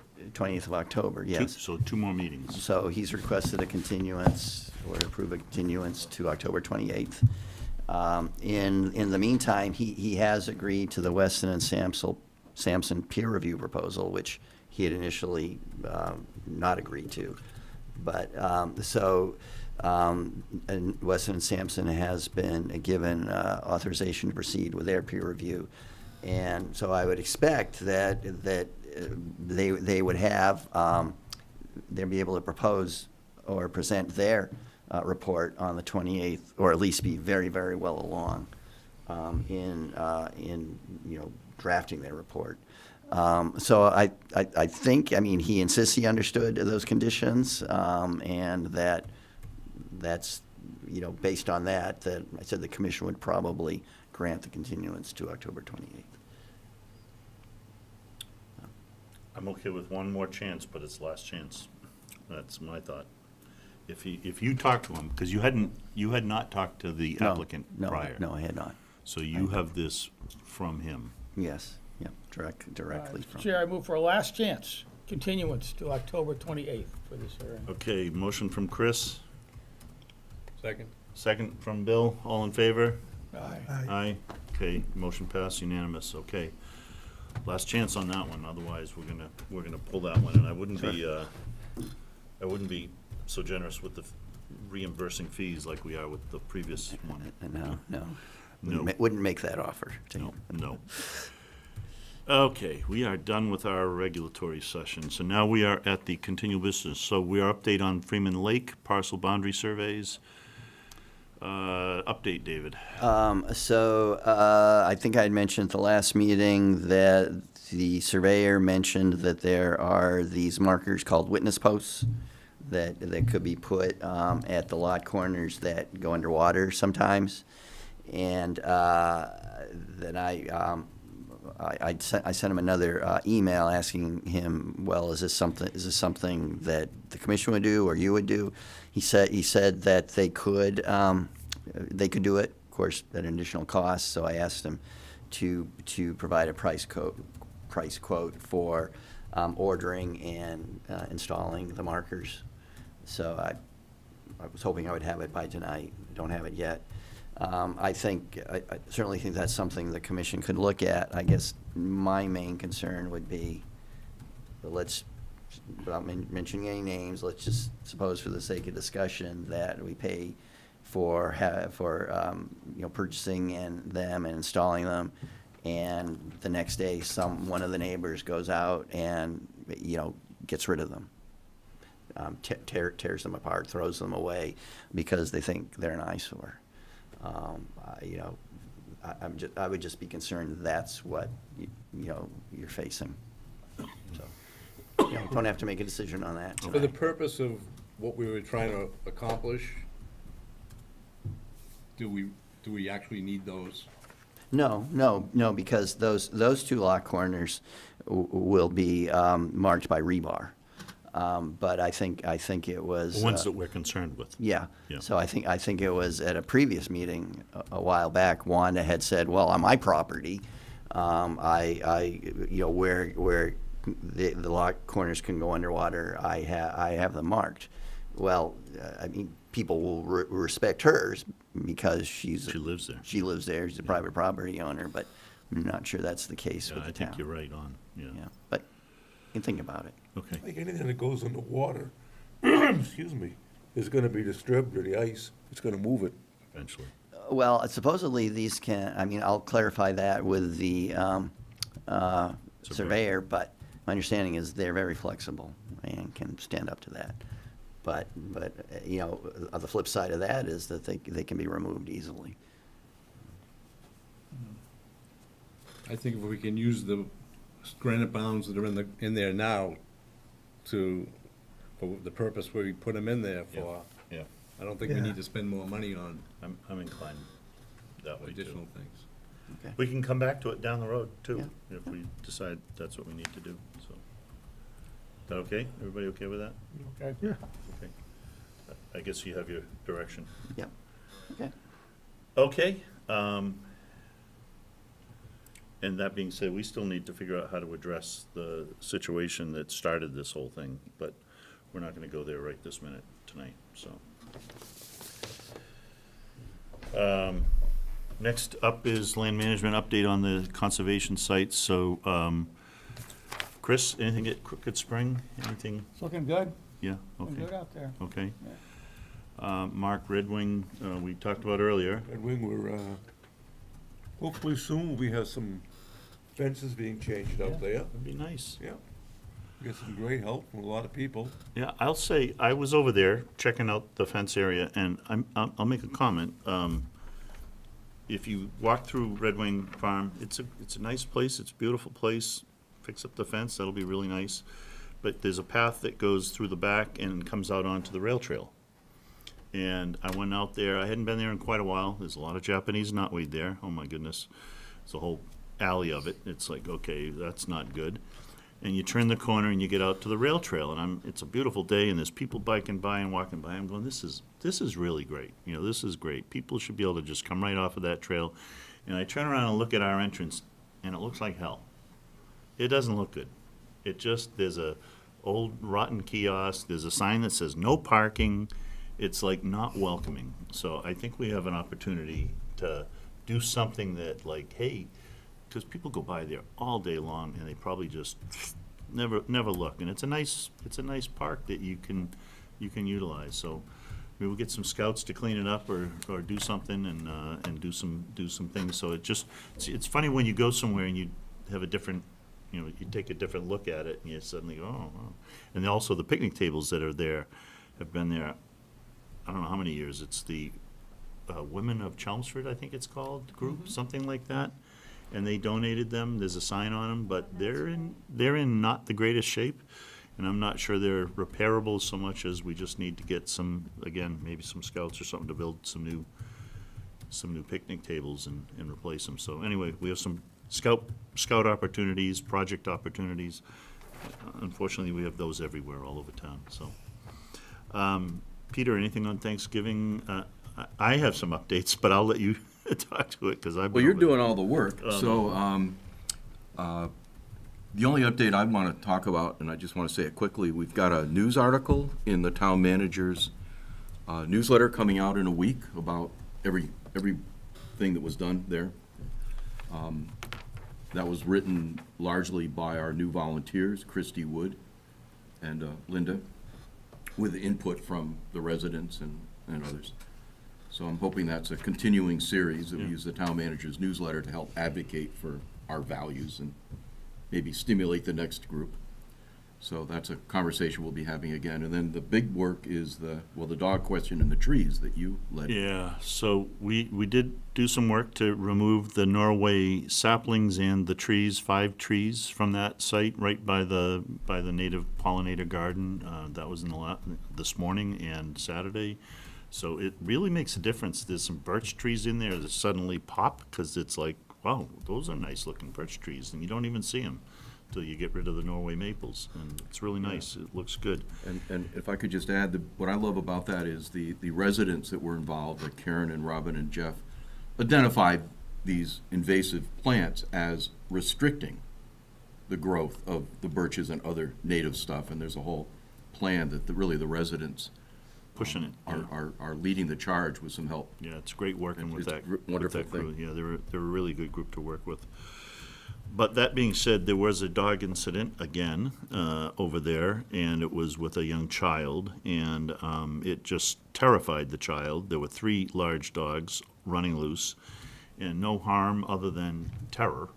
And I would like us to think about, not just think about, I want to get, I think one thing we could do is buy a bunch of those sandwich signs that say, dogs must be leashed. We have signs on our kiosk, nobody looks at them. But if we had a sandwich sign, and yeah, they're gonna get stolen and kicked over and destroyed and all that, but we gotta put something out there because people just don't pay attention to it. And we keep getting these complaints on our sites. This is a town bylaw. This is not a conservation commission, although I think we would still probably have that, but it's a town bylaw. And we've had too many of these lately. We've had a number of these problems. So if you guys are okay with it, we'll come up with some money. We'll come up with some sandwich signs that we can put down there right as you're walking in, so it's like, oh, this is different, and get some attention.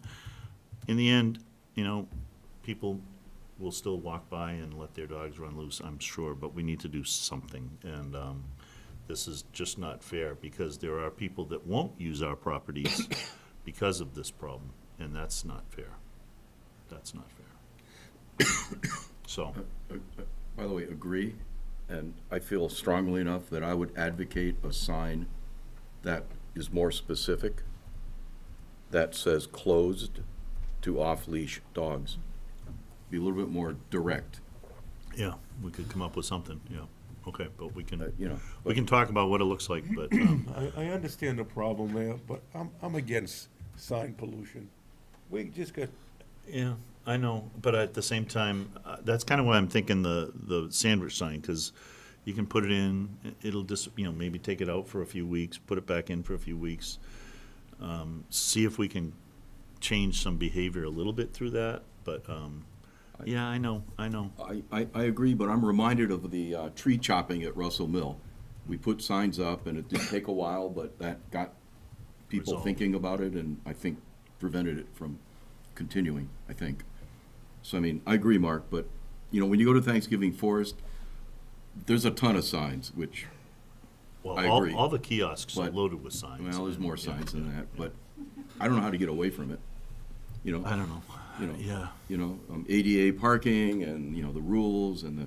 I remember years ago that we were even, one of the other commissioners, we were against even people dropping off benches, no plaques on the benches.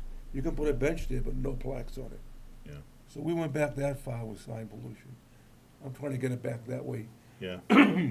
Yeah, but again, I mean, if people are gonna not be able to use the property because they're afraid of getting bitten, I mean, that's what we're talking here. I've been accosted, I'm sure you guys have too. I was literally attacked by a dog. That one didn't bite me, but he was all over me, and he wasn't friendly. Yeah. Stupid Ally, question. yeah. Have we consulted animal control about any of this? With what? Have we consulted animal control, or has the Yeah, town actually, we consulted did. animal control about any yeah, of this? I our- know there's been a change. He's Yeah. leaving, somebody else is coming in, they just hired a new ACO, but Peter, did you talk to him, or Well, or I Jeff didn't, did? but apparently, there was a previous incident at Thanksgiving Forest where our land steward, Jeff, About a month ago or 2 months ago. got response from animal control. And Mm-hmm. I'm not exactly sure what they did, to be honest, but okay. that's a great idea. Maybe it's worth another try. Again, I know they're switching people around, but maybe it's worth another try of some kind. Yeah. Something. And There's and fines associated with off-leash dogs.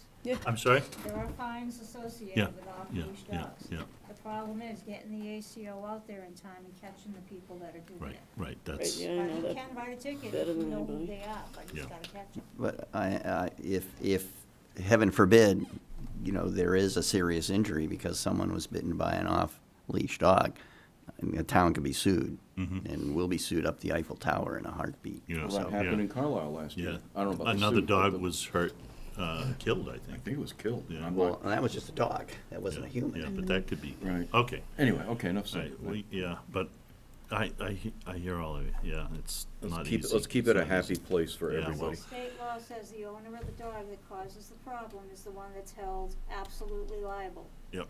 So they better have house insurance. You sound like you know something about animal Did control. you know where dogs can run off leash in town? Maybe. Couple All right. places. Russell Mill, John, anything new at No, Russell they've Mill? been busy up there. Yeah, okay, Bill, Oak Hill and Deep Brook. There's a tree at Deep Brook that we're gonna cut down, some of the volunteers. And I went over to Oak Hill and it looked like the ATV has not been out there in a while. Yeah. So that So sign might the have- sign's still up? Speaking of signs, the sign's still up? You take the sign down now? Yeah, no, I'm gonna change it I to did no not see new dogs. tire tracks. No. Yeah, it looks good. I can say the Cranberry Bog's fine, the Warren Pole, we're still working with Oxbow. Man, they don't move fast to get the invasive stuff going, but hopefully then, right, as far as I know, is in good shape. I haven't been there in a couple of weeks, but Amy hasn't said anything, so all good. So next thing on our agenda is the Fall Town Meeting warrant Article 34, which is about the Coulis property. So let's talk about that for a few minutes. We'll talk about it. I'll show you a couple of pictures at some point. So just as background, I'm going to go through a little bit of background and where we are on this. So we bought the property, the town, using CPA money 2 years ago, and it was approved to be purchased under the use of open space. And because of its CPA money, it means you have to get a conservation restriction, a perpetual restriction. Used to be known as conservation easement, and we are working that. It is a legal document describing the allowable and prohibited uses of the property, and it will take a while to get that developed. When the property was purchased, there was a task force formed to identify suggested uses of the property. The town, that task force met early 2024 for about 3 to 4 or 5 months, something like that. Meanwhile, the DPW worked to, let's call it, develop the site. They had a house removed. They cleaned up an awful lot of other structures and vehicle debris. They did a lot of work in the fields, and then also a volunteer group sprung up from that task force to develop trails on the property, and they did a great job doing a lot of improvements and maintenance along with what the DPW did to develop that site. In May, a year ago, the Select Board heard the suggested uses of the site from the task force, and a report was submitted with the recommendations. Talk about that in a couple minutes. The town manager and the Select Board asked us, the Conservation Commission, to take on responsibility for the site, including, most importantly, I think from their point of view, getting the CR developed. Because it is a fair amount of work, and we have been working that. Mostly, David and I have been working that. We have put in a lot of time on that in the last year, and we are making progress, but it does take a while. One of the things about a CR is that it is not a land management plan. It is we'll likely put in there that in the document that there will be a land management plan, but that would be separate from the CR. The CR, again, describes what is allowed and what's prohibited. So, for example, prohibited would be you can't build a hockey rink here. You can't build a school here. It's open space. You can't put a building here. It's open space. So that's kind of the prohibited. The allowable would be things like, we're going to allow agriculture. We're going to allow walking. Allowing doesn't mandate what we will do. It says it's allowable.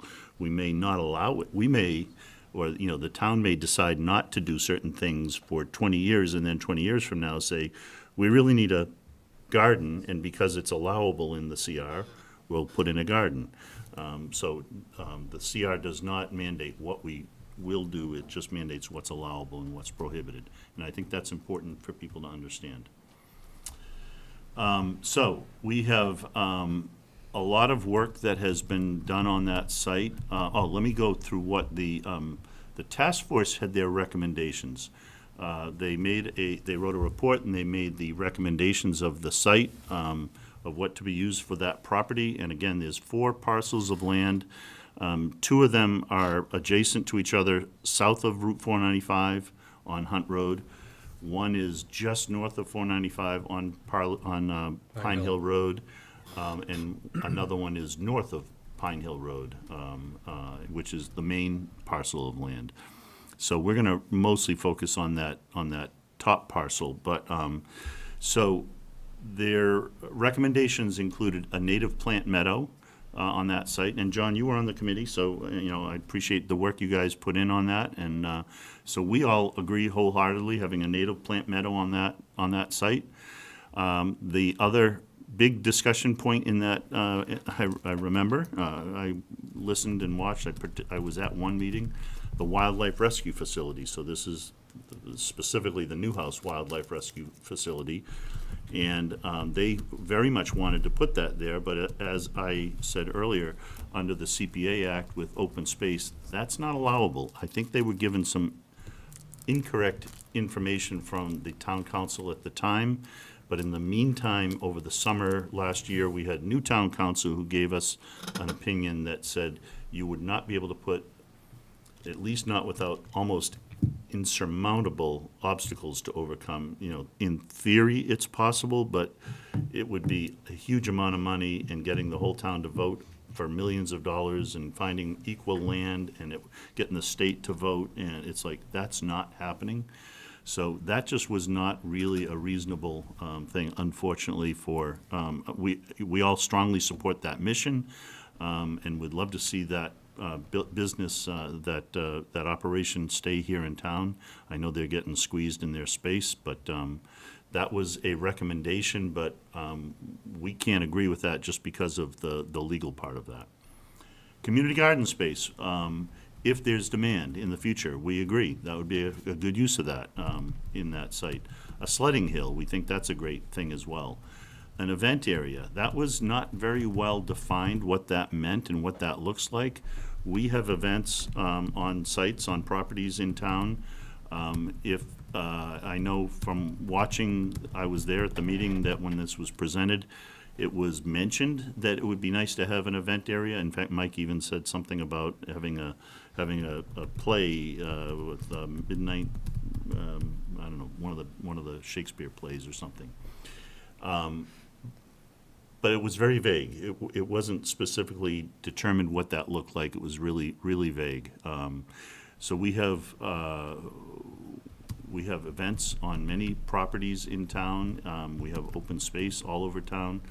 But that was not well defined in that report, but that's one of the things that was mentioned in there. But the idea being family-friendly area.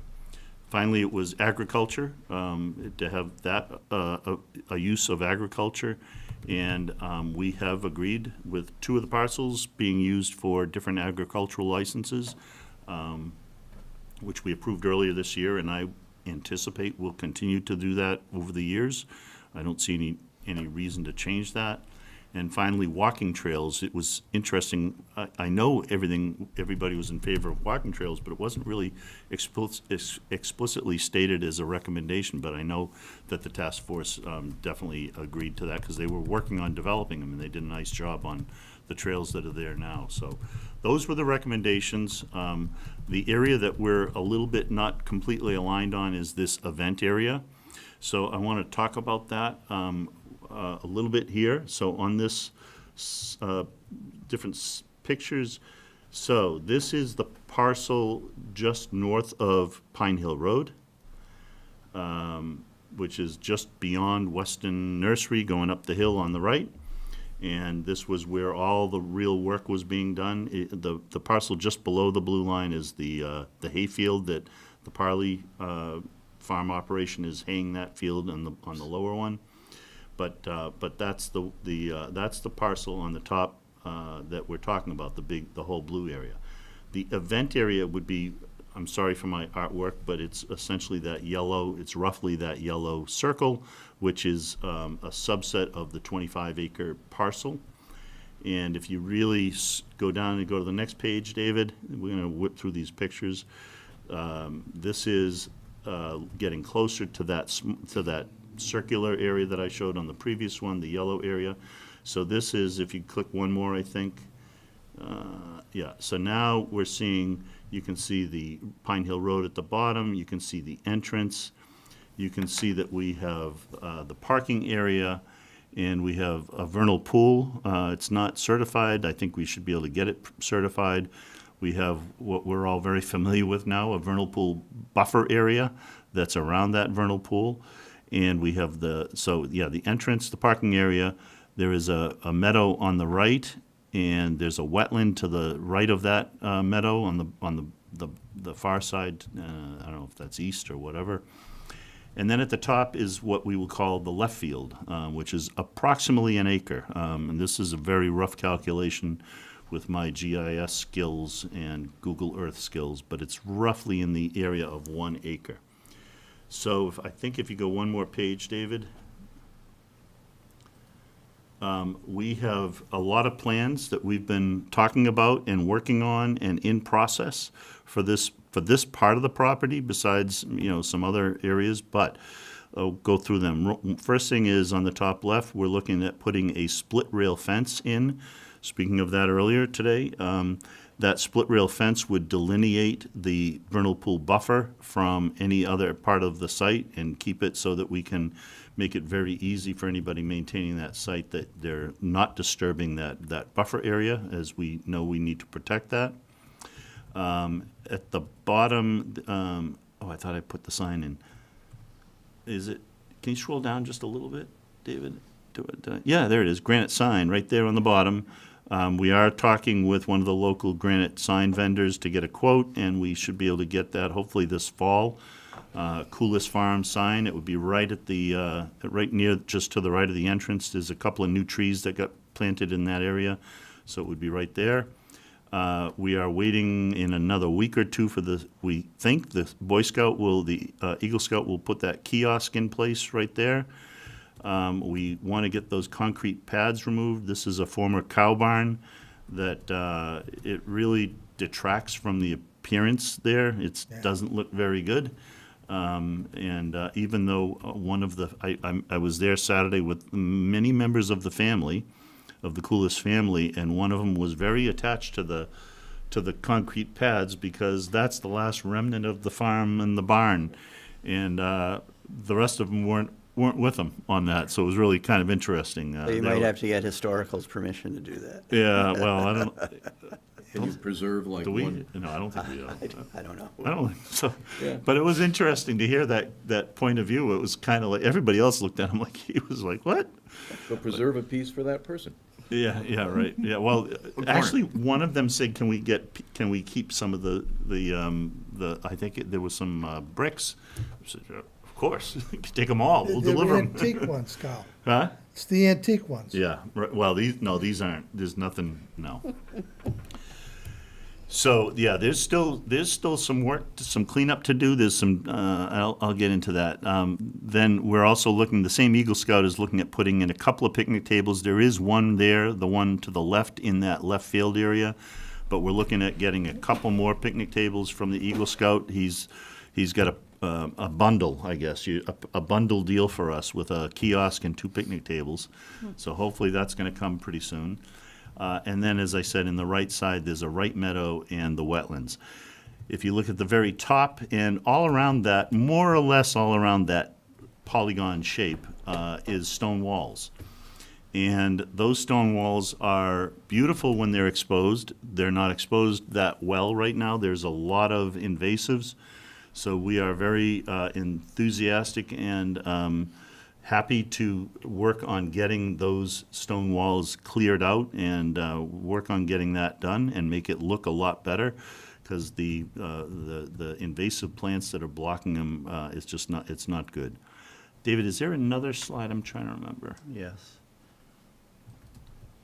Okay. So on that same parcel, this is roughly what we are mowing now.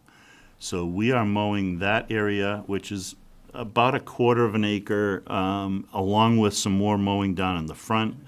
How often do we mow it? When it needs to, so that it looks good. Need Over the maintenance. summer, it was every 2 to 3 weeks when it was really growing, and then once August hit, it kind of died. So who is actually doing that? I've mowed it, Bill's mowed it, a couple of other neighbors have been mowing it, the stewards, the Obendorfs have been mowing it, so we're we're trying to keep up with it. Some other people too. Yeah, and some other, yeah, Yeah. okay. Steve?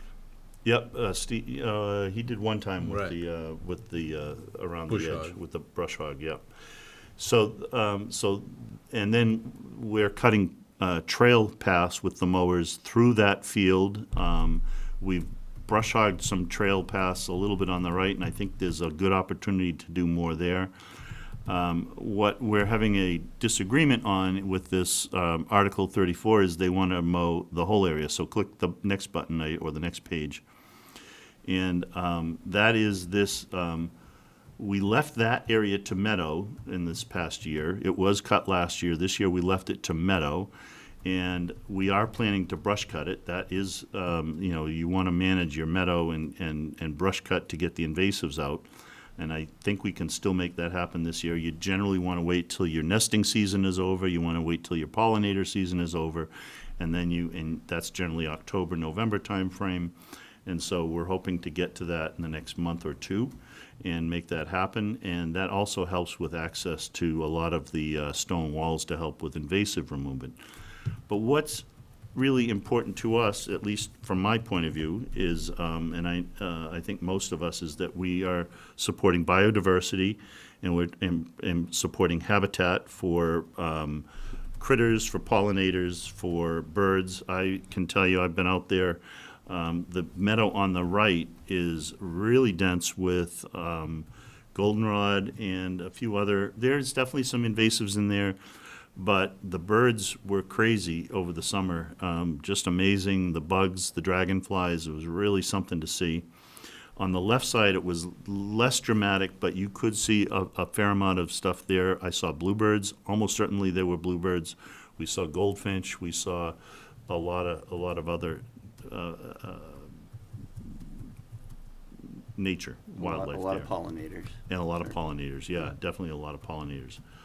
All that being said, there's a lot of invasives in that area. There's buckthorn, which we need to get at. There's buckthorn, which is a shrub or a small tree, and we need to get to the buckthorn. And there's a lot of bittersweet in that area. There's bittersweet all over trees, which, of course, we need to get the bittersweet out of the trees. But there's a lot of bittersweet in the fields as well. And it does a number on there. So I think what my thought is we can allow more cutting of that area, more frequently cutting it because it's bittersweet. And the more you cut it, the better you're off. I am looking at, I'll tell you, I am looking at and having a conversation with a company that does prescribed burns. We're a long way from having that happen, but a prescribed burn is another way of managing invasive problems on a property. There's a long way before we would ever get there. It's not cheap. It's but that's a possible way. And a lot of places, I know Sudbury Valley has done that on some of their properties to manage a meadow, to manage a field. I have my doubts, but because I think we could cut and manage that. I can tell you that this property is really a nice property. There's a lot of woods. There's the open fields. We have a nice open area in the front. I don't have really a big problem with expanding it a fair amount and making some of that top left cut more than it is now, and this may or may not be to scale. I think we can work something out. I'm not in favor of this article. By the way, the article that is there is I think it's called a advisory article. It's non-binding. So, we need to listen to the town and listen to the neighbors and listen to the people. But I can tell you, the Coolis family, a couple of them that I talked to said they like it the way it is now. And but we have a different opinion from some other folks that are sponsoring the article. So we need to figure out how to get to that. I don't think it should be resolved. Personally, I don't think it should be resolved in a town meeting article. I think we should be able to resolve it, discussing it. So that's kind of the crux of where we're at. We would support any kind of activities on that site, events. If somebody wanted to go there with a sky view, there's a fair amount of room right there in that smaller area. If we expanded it some with more cutting, I can't imagine that a night sky viewing group is more than 8 or 10 people or something like that. It can't be, 30 people, 50 people. And let's just say for the sake of discussion that it were mowed on October 15th, once annually. That's still moving into the fall and winter, that whole area would still be open to Kind it. of cold for night sky viewing in the winter, but I don't know how that works. Some but yeah. people love to be out Yeah, on cold yeah, nights. true, and it's clearer skies for sure. And then the field to the right, which isn't really showed here, is the meadow, and that one, I am absolutely in favor of cutting some more trails in there so that we can have more use of that. But that one's a really nice meadow, the way it is now, and in fact, to me, that meets what the task force recommended, which is Right. a plant meadow. I think the way it is now is good. It could be much better with the right attention. We've talked, David, you and I have talked, and I think Bill, about getting some nature assessments done, whether it's botanical, wildlife, so we can kind of figure out logically, based on what's there now and what would make sense for future land management, so the basis for a land management plan. We know now, given your observations, there are birds nesting. Yes. In Yeah, that I saw a nest in the middle of Yeah. of that meadow in the shrubs. So, that's certainly an important consideration. Yep. Among others. What else did I want to say? So so that's kind of the crux of this. So let me just go through the work. Bill and I have talked about this. Bill's the Conservation Commissioner responsible for this site. Our number one thing as a commission is the CR. That's our legal obligation. The select board is definitely, and the town manager, looking for us to do that. And so that kind of takes priority in that some of the things that want to be done by the Friends of Coolest Farm, whoever, we just can't do them as quickly as they might like because we're focusing on trying to get this done, and we're trying to make that all happen at the same time. So there is an element of just timing and speed. So we're focused on getting the CR, but we are committed to keeping the site open to the public and all of these kinds of things that you'll hear in just a moment. So talked about the granite sign. We also want to improve signage on the site in general. There could be some interpretive signs, so for example, about the vernal pool, or about the meadow, or about the history of the site. Farming in Chelmsford. There's a lot of things we could put some signs along with improved trail signage and things like that. The kiosk and the picnic tables we talked about. There is a specific project we're working with a scout troop who we think might help us remove the debris from the vernal pool. There's a fair amount of debris that probably a 3-hour scout project on a Saturday could clean up. So we're trying to get that done. We could, just to the right of that bottom, right where there's a huge oak tree right there. And we have identified that spot right there as a really good spot for another cleared area, put some kind of a ground base down, and put another picnic table, one of the new picnic tables there. That gets a lot of nice shade in the afternoon, and so if you're visiting that site and you want to sit there, that's a really nice And that would shady- be shady ADA spot. accessible. And we would try to make that ADA That accessible. was a big thing, Carl. Yep, that's right, John, yep. So we would try to make that happen. That has to wait until we get rid of all that, Concrete. the concrete pads. Yeah. Oh, that's a nice flat surface. But it's ugly, it's really ugly. We would definitely look at more trails in the right meadow, putting in the split rail fence to delineate. It may come all the way around close to the street. It would be, what did we say on that other one, 700 feet at Red Wings? Yeah. It might be in that order, it's a lot of fence. So, Delineate the wetlands? to delineate the vernal pool. the And vernal then pool. maybe on the right with the wetland area, because that does sneak up on you. I know the DPW was there last spring and they got a little. They did. They got a little caught. Stuck. Yeah. We definitely want to brush cut that upper area, and we want to remove stones from that area so that we can cut that on a regular basis and not damage a brush cutter. So the first time through is going to be a very careful brush cut, and then hopefully we'll be able to, over the winter, get some of the stones removed so that we can There's some really big stones that we'll just leave because you can easily see them and move around them. But what we want to get that done this year over the winter, and we've talked with DPW about doing that, and it's on the radar for the winter. And then, of course, overall, remove invasives. We're absolutely in favor of removing invasives on this site anywhere and everywhere. There's no limitations to anyone who wants to help out there. In the field, it generally is most effective by having it cut with a brush cutter, but along the edges, along the trails, along the in the trees, we really want to protect the trees. That takes a lot of work, and you got to be careful.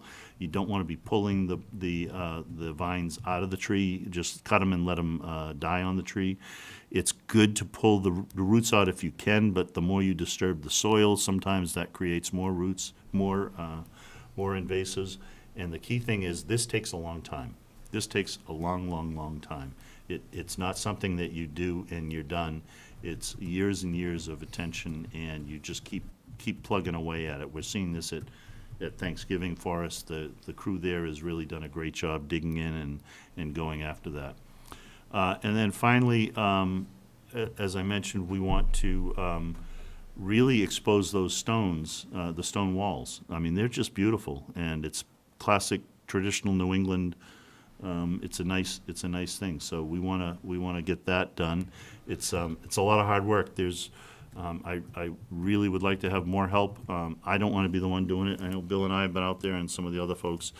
We are happy to have helpers and volunteers and anyone willing to help. We're looking for that kind of help.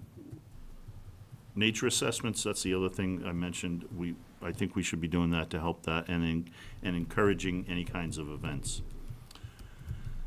So we have had a rough plan, I guess you'd call it, up on the conservation webpage since about July. I think it's been up there. It's just a PDF. It kind of describes a little bit of what I've talked about here.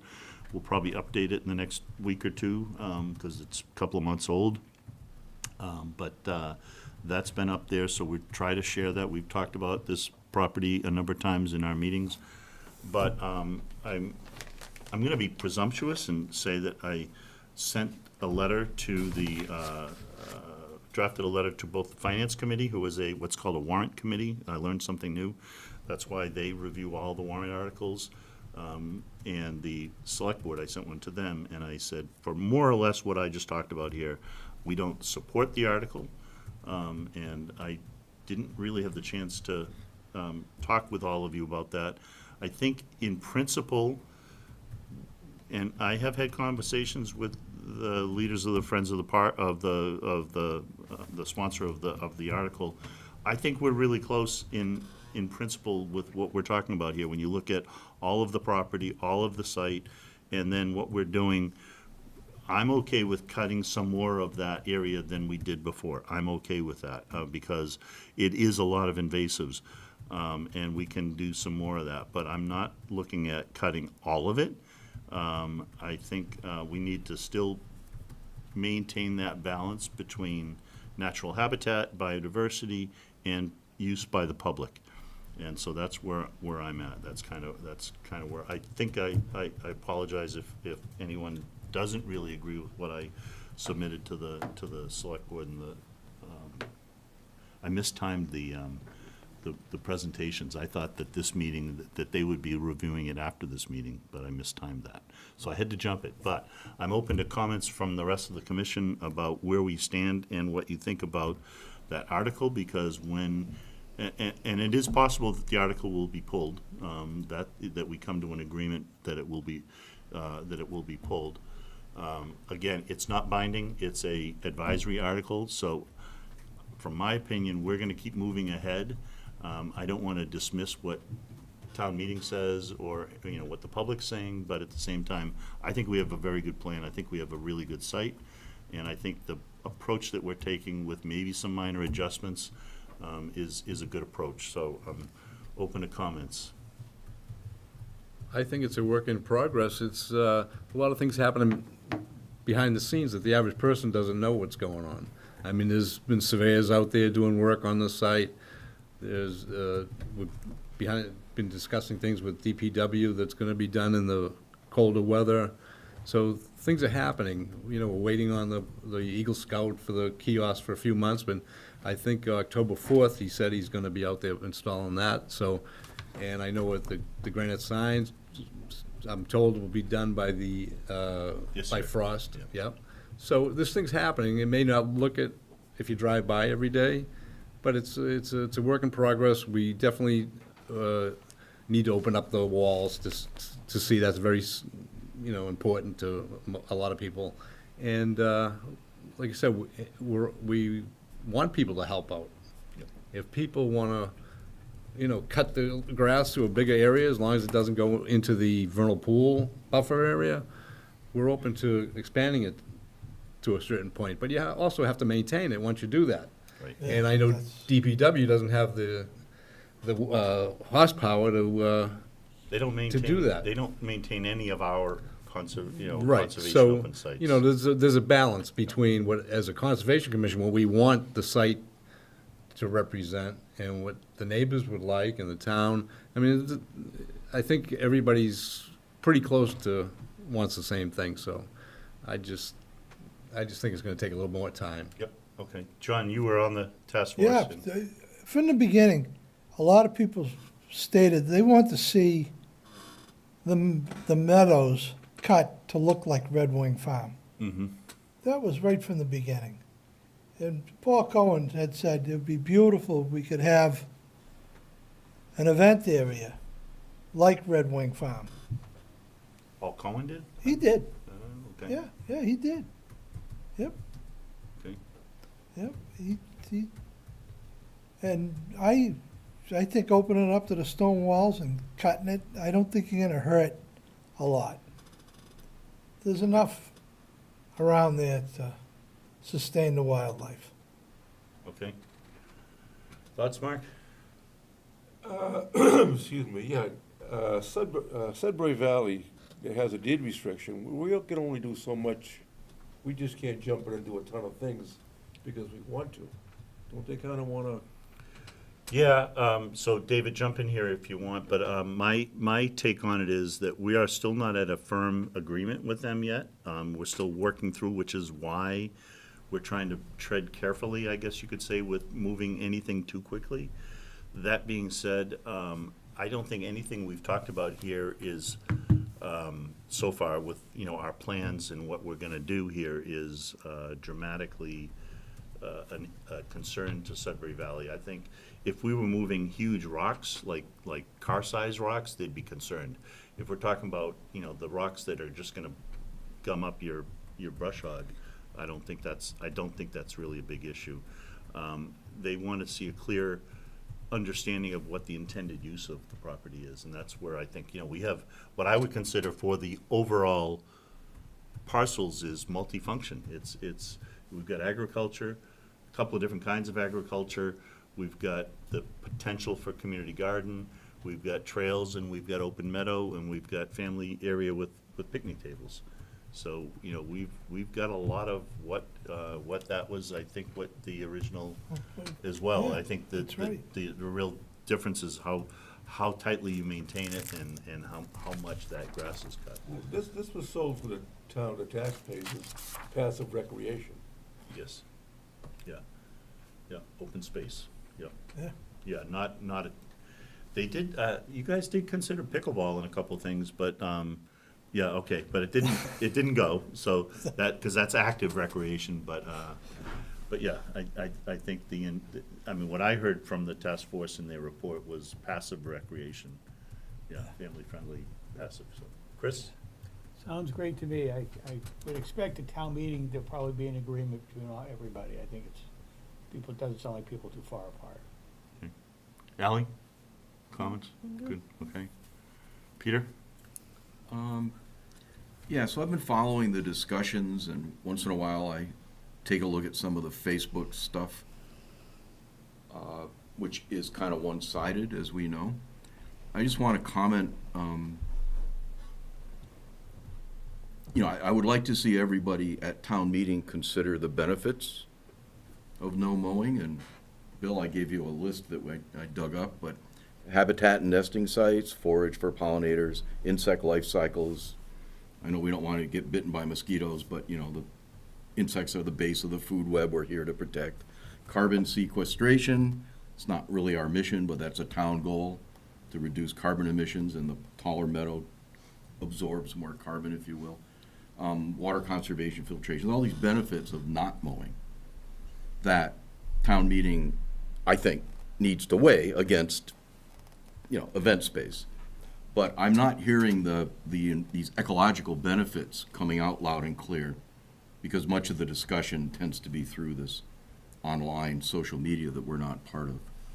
So, you know, I get emails from town reps kind of asking questions. I don't really respond because you guys are running the show here. But I would just advise we continue to mention that, you know, that's the issue. You got to weigh the event space versus the habitat and stormwater and all the other things. And given the growth pressures the town is under, we need both. We need event space, but we need places for critters. And that, to me, that's the decision that needs to be made. Yep. And I do support it. What you're saying is incredible, you guys, the amount of work going on. I just want to say that, thank you. I know how much work, Bill, behind the scenes this stuff takes, and you know, I And think we don't we're doing engage what on we should. Facebook because it's not our, Yeah. that's not what we do as a conservation yeah. commission. That's not Yeah, the way we. Yeah, but we're guessing a third of the town follows that kind of a Sure. thing, and so you've got that when it comes to town meeting. People Sure. have heard, you know, all this negative stuff, but what you guys presented is, I think, like you say, it's pretty close to everyone, getting agreement on everyone that has an interest. So, Yeah, I think we're a lot closer than it sounds. it's very close. I mean, Yeah, that's kind of, that, I have to say, that's kind of what struck me. I sat at the finance meeting last week when the presentation, and they even said, like, it sounds like you guys are really close, and I'm going, man, you know, when you go down our list of what was Yeah. recommended, and, you know, you're kind of splitting the difference on how much you mow. I mean, that's Right. basically it. And it's, right, and I just want to say one other thing. I know we've all talked about this, but, you know, I'm still like a newcomer. What's it been, 3 years now? But, you know, it seems to me that some of our citizens think of our open space as a park, like a city park, managed, you know, carefully cropped and everything perfect. And some of our residents think of it as, you know, the messier it is, the better, because that's where the critters live. And, you know, that's the balance. Yeah, we're not planning, thank you for reminding me, we are not planning to leave this alone to nature and go crazy and go to, we are planning to have some level of managed forest and managed meadows. Managed meadows doesn't look like a golf course. Managed meadows are flowers that can be, you know, flowers, and it's interesting, so many of these are called weeds, Joe Pye weed, you know, goldenrod weed, you know, and it's like, yeah, they're beautiful, and they're pollinators, and they're good for the habitat. Well, yeah, and I mean, you know, you read it makes my blood boil. You read a Facebook post saying, like, oh my gosh, the weeds have taken over. It's all full of goldenrod. Well, goldenrod is a hard-core native plant supporting all the stuff we're here to support. It's like, that's exactly what you want there. Yeah. So there's it's people's opinion, that's all. Yeah. Okay, so I think I'm hearing that you're supporting what I submitted to the select board and to the finance committee, in that we don't support the article, but we can probably find a way to meet with this group and come up to, you know, hopefully gain some more volunteers, because they've been holding back, and I would very much like to have more volunteers. I was at Thanksgiving this morning. I don't want to keep going all over town at every, you know, we have a lot of people that are helping us in a lot of areas, but Coulis, it would be great to have a focus group working with us at our direction, and that's what the select board said to the group last year, was you need to focus, listen to the Conservation Commission, and so I hope we can get there. I think that's good. Okay, I'm going to move on. Anything else to add, David? Anything else? Did I? No, I can't forget think of anything anything. that? Okay.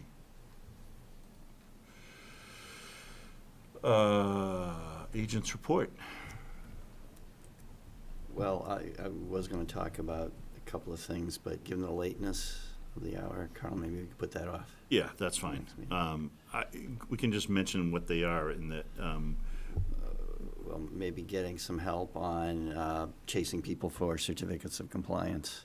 right. You know, because we keep getting these requests, you know, and, you know, they need them the next day for a closing, and some people don't react very well, and you recommend that they get a certificate of compliance, so.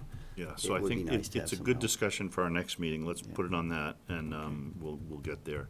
But yeah, I think we need to do something. We talked about this at our off-site, whatever you call it, strategy meeting last year, that we recognize that, but I think we need to get a volunteer to help David with that, because a lot of it's just grunt work. Okay. November meetings, so we have October 14th and 28th, I think it is? Yep. But in November, the 11th of November would be our first meeting, and it is a holiday. It's Right. Veterans Day, so we will not meet on that day. Right. And we would meet then at the following meeting, which would be the 25th, I think, which is, by the way, 2 days, I think, before Thanksgiving. So just as a, looking 2 months out at this point, but it's good to get that in terms of, we got 2 meetings in October, 1 meeting in November, 2 meetings in December. So we have 5 meetings left in the year.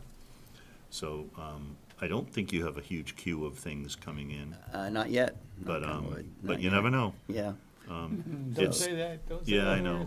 If there is some compelling statutory deadline that needs to be met, I'll let members know. Yeah, we may, Maybe we will have to in have theory, we could meet next that week. Tuesday in between the 11th, so it would be the 18th. Yeah. But we'd have to have some notice on that, so, Yeah.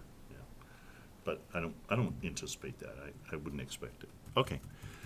Very good. Let's finish up here, and meeting minutes for August 12th. And those were sent around. Thank you very much. John and I can't vote because we weren't here for that.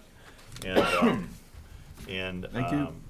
we are not going to vote, but I will take them. I'll move, Carl, that we approve the Conservation Commission minutes of August 12th, 2025. Motion from Chris, Second. second from Bill. All in favor? Aye. Aye. And John and I abstain. So Abstain. that's 5 in favor and 2 abstain. I move to adjourn. Motion from Chris, all in favor? Aye. Meeting adjourned.